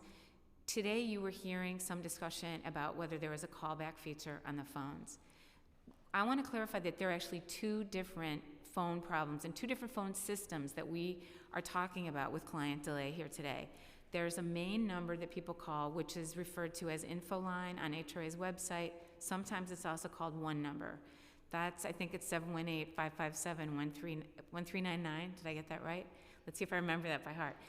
That's the main number. But there's also a different number that people are given to call for mandatory interviews for applications or recertifications. The interview number that they're given has a callback option. That's the only number that, to my understanding, that has a callback option. So the only time you have an opportunity to be called back by HRA is the one time that you have to call them to have an interview. And even then, there are problems with that. But I want you to understand that when people were saying that they were on hold for 5 hours or 6 hours or a day, that's true, and they're not getting a callback option. So we need that fixed. HRA needs to have more options. You also should know that 311 also does not assist people. So when people call 311 to make a complaint about HRA, they are given the number for InfoLine, the number they're calling to complain about. So it's like HRA is locking the complaint box. You can file a complaint, it's just we're not going to let you actually put it in the box. So we need a solution to that. They need another number. They need 311 needs to take these complaints, give client confirmation numbers. There needs to be another alternative to the one number system. And then the last thing is, you heard, I think, some discussion today about people having trouble using the Access HRA system and, to apply online and upload documents and stuff. We think that HRA, and this is something that the council could also act on, that there should be a standard developed that the system needs to be measured as one that's accessible to clients. Because the average client, I haven't looked at the data recently, but they have data on the reading level of clients. And my understanding is, I think the average reading level is 8th grade. And if that's true, all the materials should be aimed at somebody with an 8th grade reading level. It's just common sense. So the same thing needs to happen with Access HRA, because that's what they expect people to use. So I think they're not going to do it. And all the things we just mentioned, unfortunately, we've mentioned before, and HRA has not offered the information up to the council. So it seems to me that it's time to legislate, and they're not giving you a choice, really. And it's just terrible. And I'm glad that they announced the data, because we are scandalized at the numbers. So I'm sorry for going so far over. And we will follow up with you you can hand Amenta the lists, and yeah, we will definitely follow up on that. I agree. All right. Good afternoon, Chair Ayala and Committee Council. Thanks for the opportunity to testify today. My name is Chris Mann. I'm the Assistant Vice President of Policy and Advocacy at WIN, the nation's largest provider of shelter and services to families with children experiencing homelessness. We operate 14 shelters and nearly 500 supportive housing units across the 5 boroughs. Currently, more than 6,500 people call WIN home every night, including 3,600 children. For many families that live in wind shelters and supportive housing, the services provided by DSS are essential for regaining stability, but too often our families report significant delays in benefits processing, which perpetuate instability and lead to delays in shelter exit. While the city contends with the worst homelessness crisis in history, we should be investing more resources than ever in our social services infrastructure. Unfortunately, the Adams administration has proposed to do exactly the opposite. If enacted, the proposed 15% cuts would cause profound harm to all New Yorkers and disproportionately so for communities of color. We can't cut our way out of this crisis. Cuts already enacted by the mayor have resulted in massive disruptions in critical services. For instance, as noted earlier today, cash assistance timeliness rates are down 66%, SNAP timeliness rates are down 52%. Inadequate staffing continues to be a core driver, and further cuts to DSS budgets will exacerbate this already desperate situation. Additionally, the many antiquated and fragmented systems used by DSS also represent significant opportunities for improvement. To truly address the homelessness crisis, the city must focus on filling vacant staff lines rather than cutting them, and make every effort to modernize and streamline the systems and infrastructure used for benefit processing. We applaud Councilmember Hudson for Intro 910, which would establish a universal benefits application for NYC. Similarly to what New Yorkers experience when applying for SNAP and cash assistance, accessing shelter is an onerous process at best. We applaud and support Intros 651 and 902, introduced by you, Deputy Speaker, which would ensure families no longer have to bring their kids to PATH, and create PATH navigators to help families navigate the complex bureaucracy. In order for the city to thrive, we have to invest in the people that live here. We must invest in and modernize our social services infrastructure, an investment that we know will pay dividends in the long run. Thank you.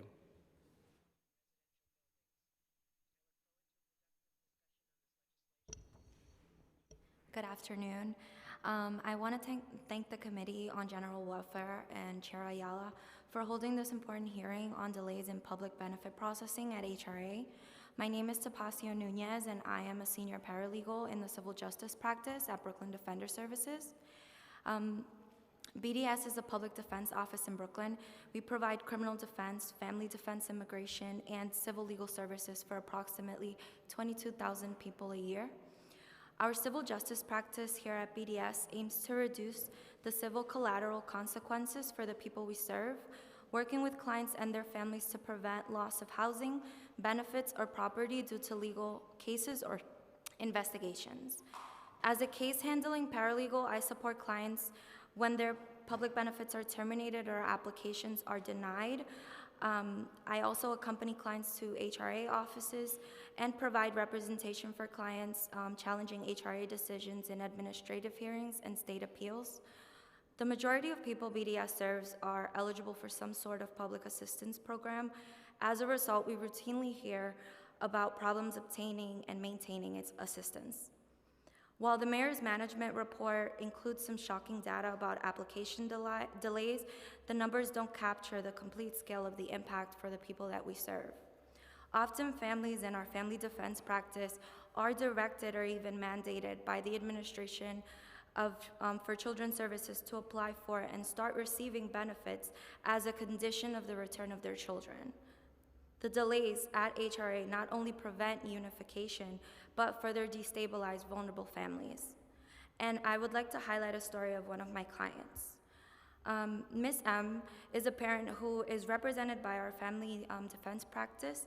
When I started working with her, she was having issues with her HRA case, and she was at the point of needing to reapply. We assisted her in the reapplication process that started in February of 2023. Before then, she had attempted on multiple moments to apply, but never received anything in Spanish, even though it was noted on her application that she needed documents in Spanish. 2 of Mrs. M's children at the time had been removed by ACS and thus improperly removed from her housing voucher. Because of this mistake, her voucher was not covering her rent, which placed Miss M and her newborn baby at risk of eviction. Losing her housing or going into shelter would only create additional barriers to having her children returned.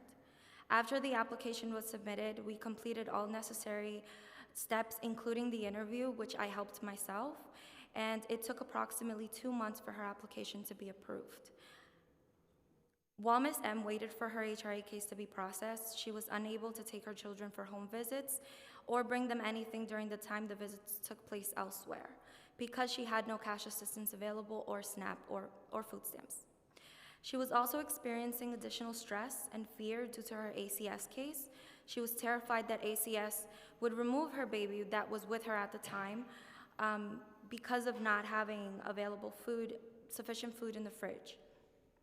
Swift access to benefits is critical for low-income New Yorkers and helps provide critical stability.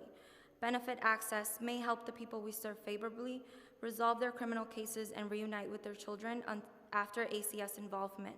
It would also help maintain jobs and allow children to remain in school. Unnecessary delays only contribute to community and family instability. Thank you. Thank you. Just a question regarding, well, I think I have 2 questions for Chris. Regarding the on DHS's side. So the administration testified that children are no longer required to be there, that they can do that virtually. Is that your experience? Because I mean, I've been there. I don't know if it's just a matter of poor information sharing, but there are a large number of children, small children, present at PATH every day. Yeah, I mean, we met with the administration recently, and they told us the same thing.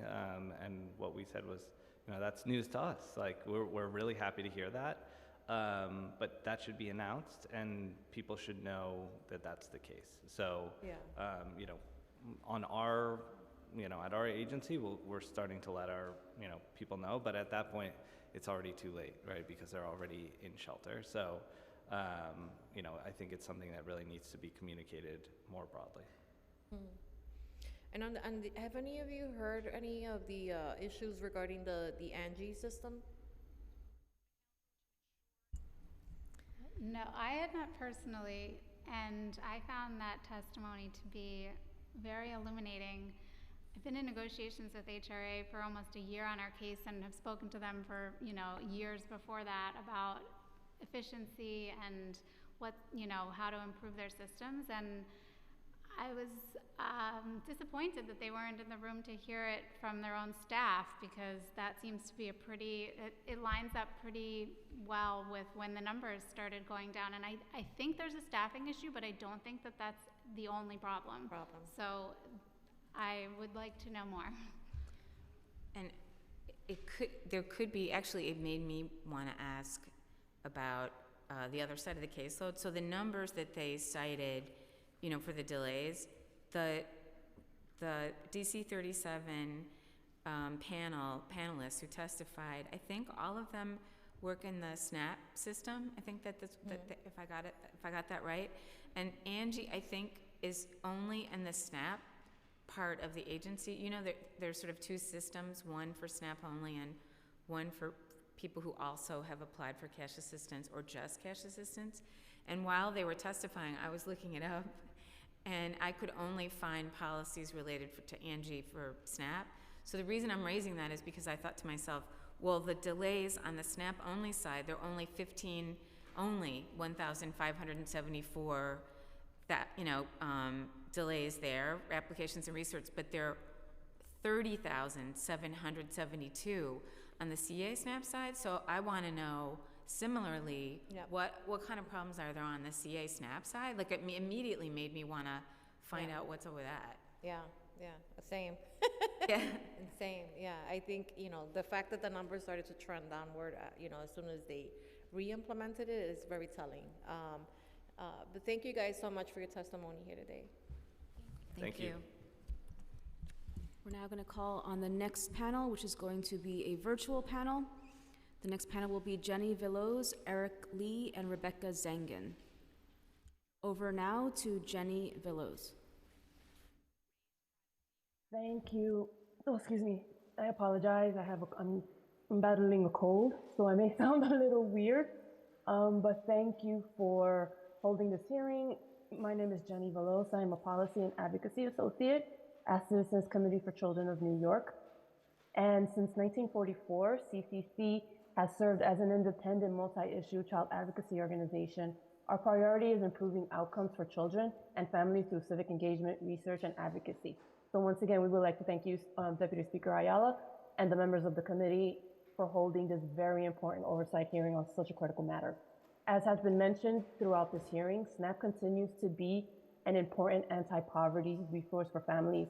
With inflation making food more expensive, low-income households are again struggling with the high cost of not only food, but housing, childcare, transportation, and utilities. And I also want to highlight, as has been mentioned previously, that the timeliness receipt of SNAP benefits has exponentially decreased during the last fiscal year from 60.1% to 39.7% respectively.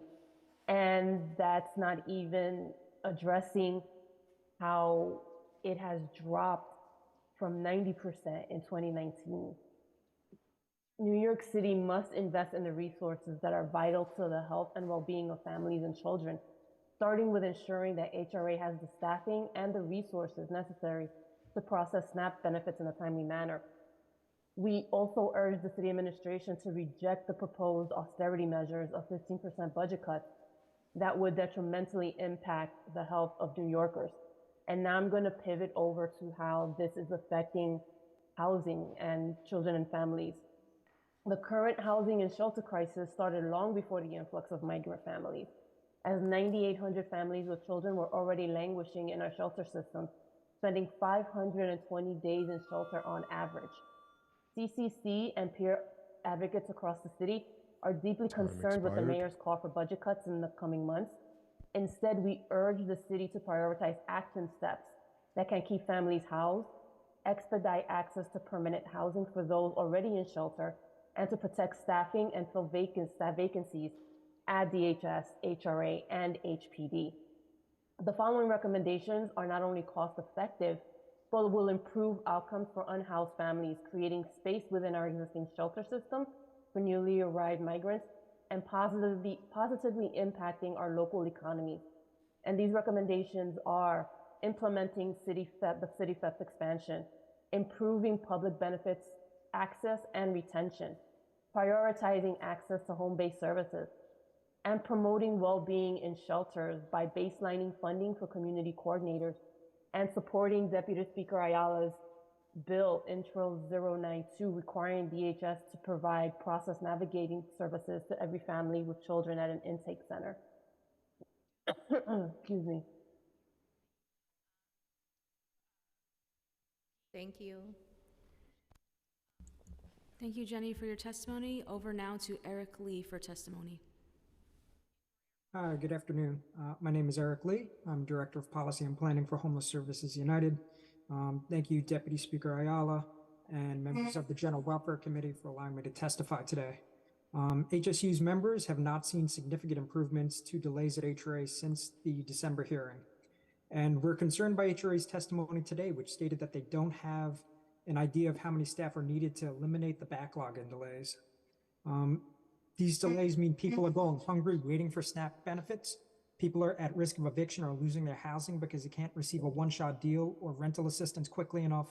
And people in shelter are stuck there for months longer than necessary.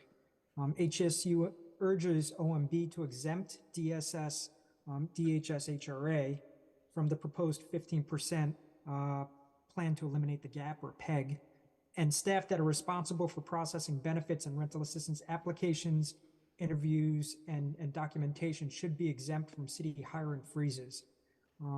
As shelter staff continue to reach record highs every day, this is the exact worst time to be reducing safety net services.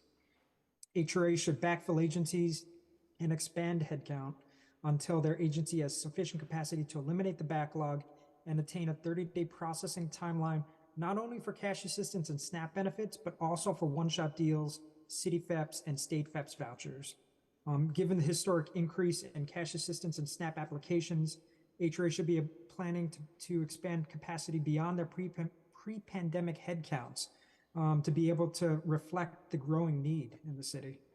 The agency continues to rely, should stop continuing to rely on stopgap measures like voluntary overtime and redeploying staff within the agency to address backlogs and meet the current need, as it's burning out staff at HRA and creates new delays within the units that are being pulled from in order to redeploy, as was mentioned by some of the HRA staffers today. Do you mind if I finish up? Sure. Thank you. In addition to staffing up to meet the current demand for benefits and rental assistance, HRA must also ramp up capacity in advance of implementing the City FEPS bill package, which the council passed and will take effect this winter.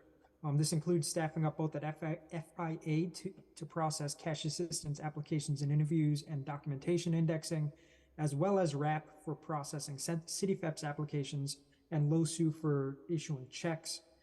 Finally, HSU supports Intro 651 to codify that children are not required to be present at PATH, and Intro 902 to establish PATH navigators to help families navigate this highly complicated and confusing process.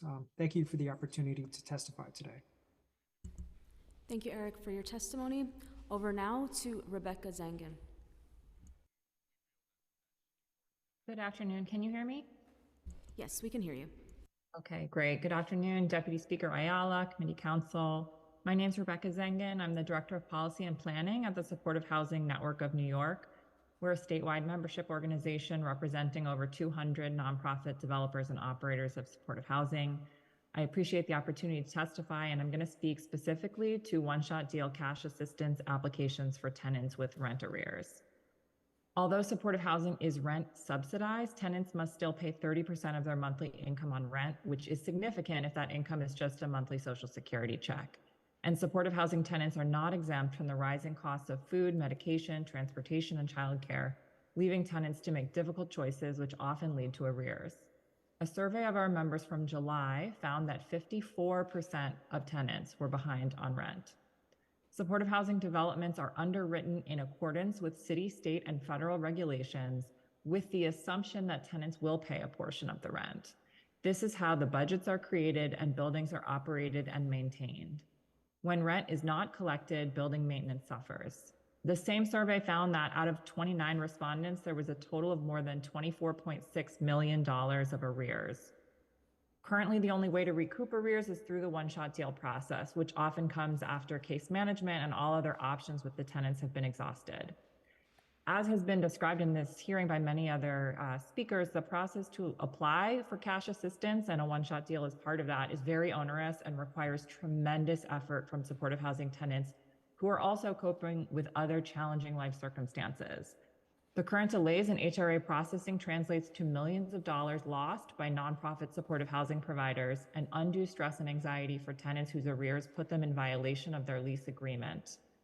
Today, we're urging the city to create a system to expedite the processing and approval of one-shot deal applications for supportive and affordable housing tenants and allow providers to bundle requests to HRA to create efficiencies.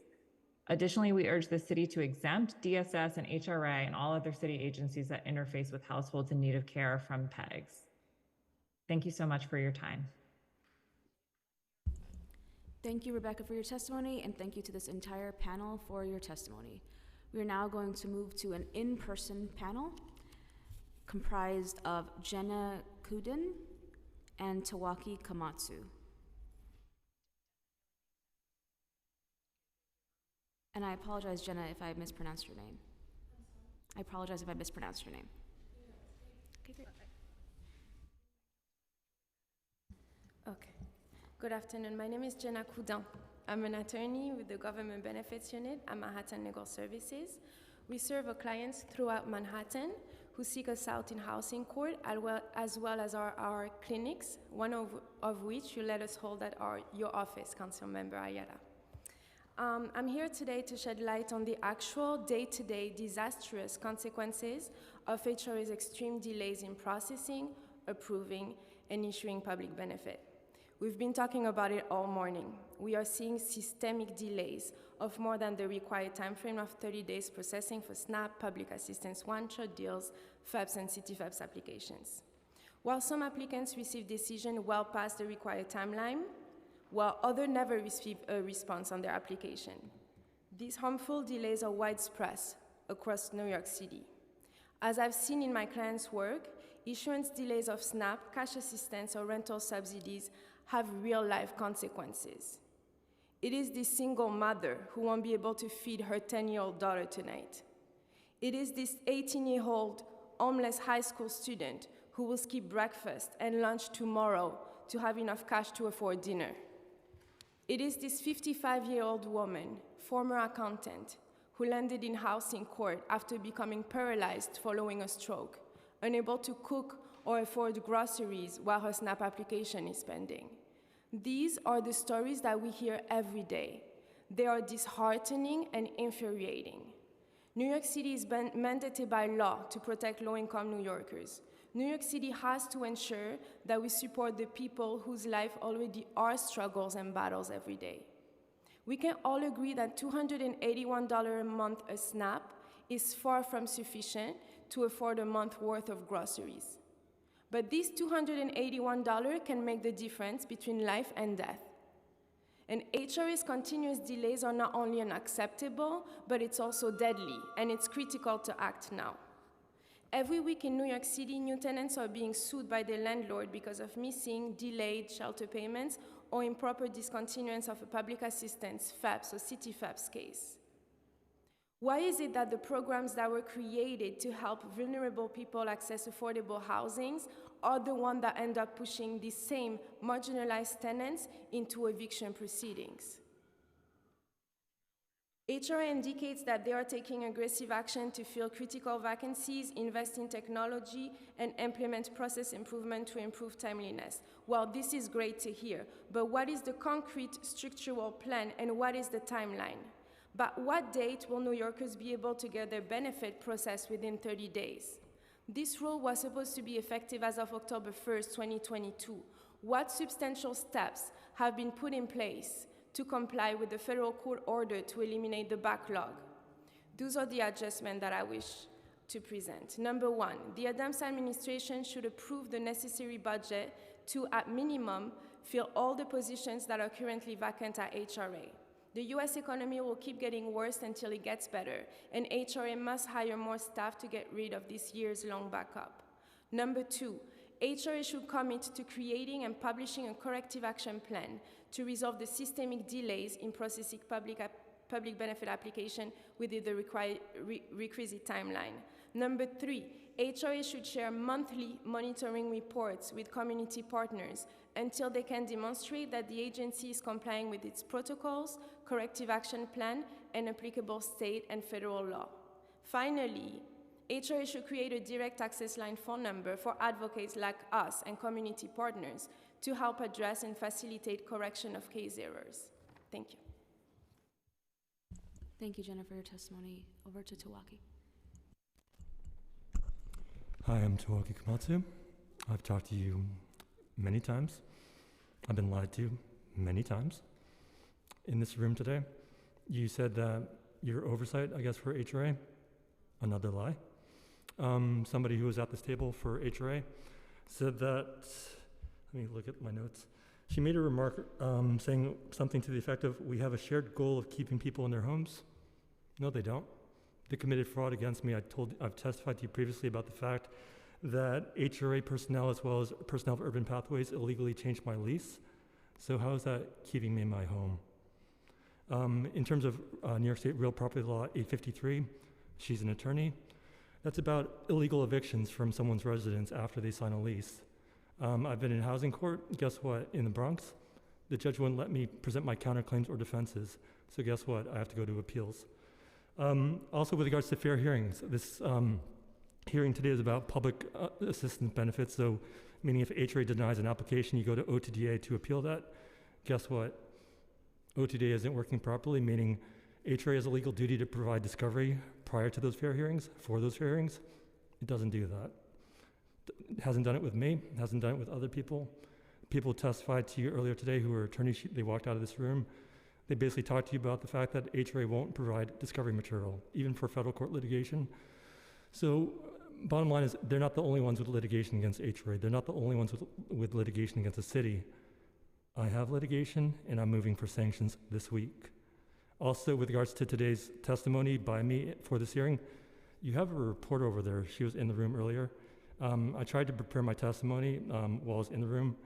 The security person over there told me I couldn't charge my laptop to, prepare my testimony better. So why is it that someone in this room can charge their laptop over there, but if I'm sitting at this table testifying to you, I can't simply plug in my laptop? Thanks. Thank you. Thank you for your testimony. Thank you both for your testimony. At this point, we have heard from everyone who has signed up to testify.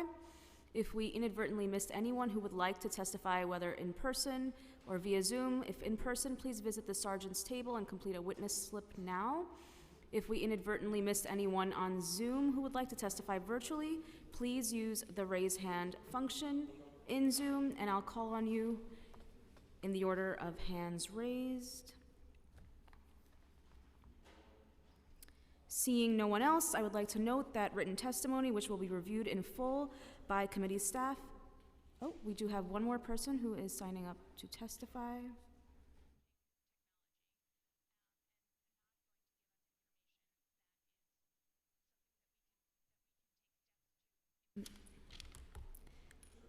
Alex Malesio from Urban Upbound.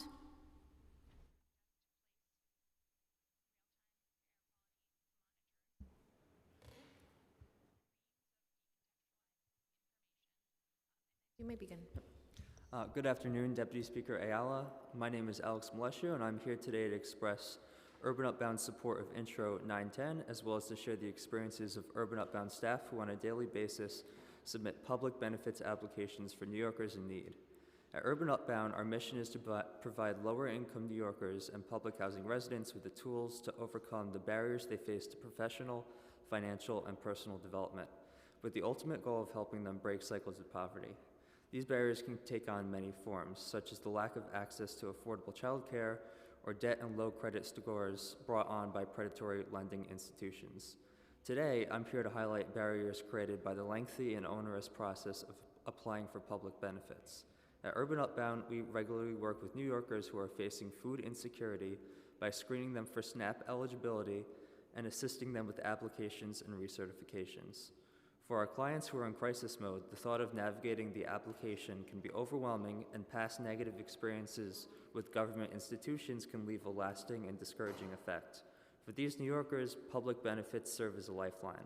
Moreover, for many of our clients, public benefits have a stabilizing effect that allows them to work with our counselors on other pressing matters, such as employment assistance, affordable housing access, and financial planning. It is for these reasons that public benefits screening, application, and recertification processes should be as quick, painless, and efficient as possible. Access NYC is a useful tool because of its ability to consolidate the screening process for several public benefits. Application processes, however, are still fragmented by agency. Urban Upbound is encouraged that the sponsors of Intro 910 and the Committee on General Welfare are discussing the feasibility of a consolidated or universal benefits application process. I will close with an example that illustrates the positive effects that a universal benefits application could have. At Urban Upbound, our clients, many of whom are hesitant to apply for SNAP benefits to begin with, often become more encouraged when they learn that by using the same documentation, they can also apply for a Fair Fares MetroCard, and they can do so using the same online portal through which they applied for SNAP. Unsurprisingly, SNAP and Fair Fares, both of which live on Access HRA, are two of the most popular benefits amongst our clients. Thank you for hearing my testimony today.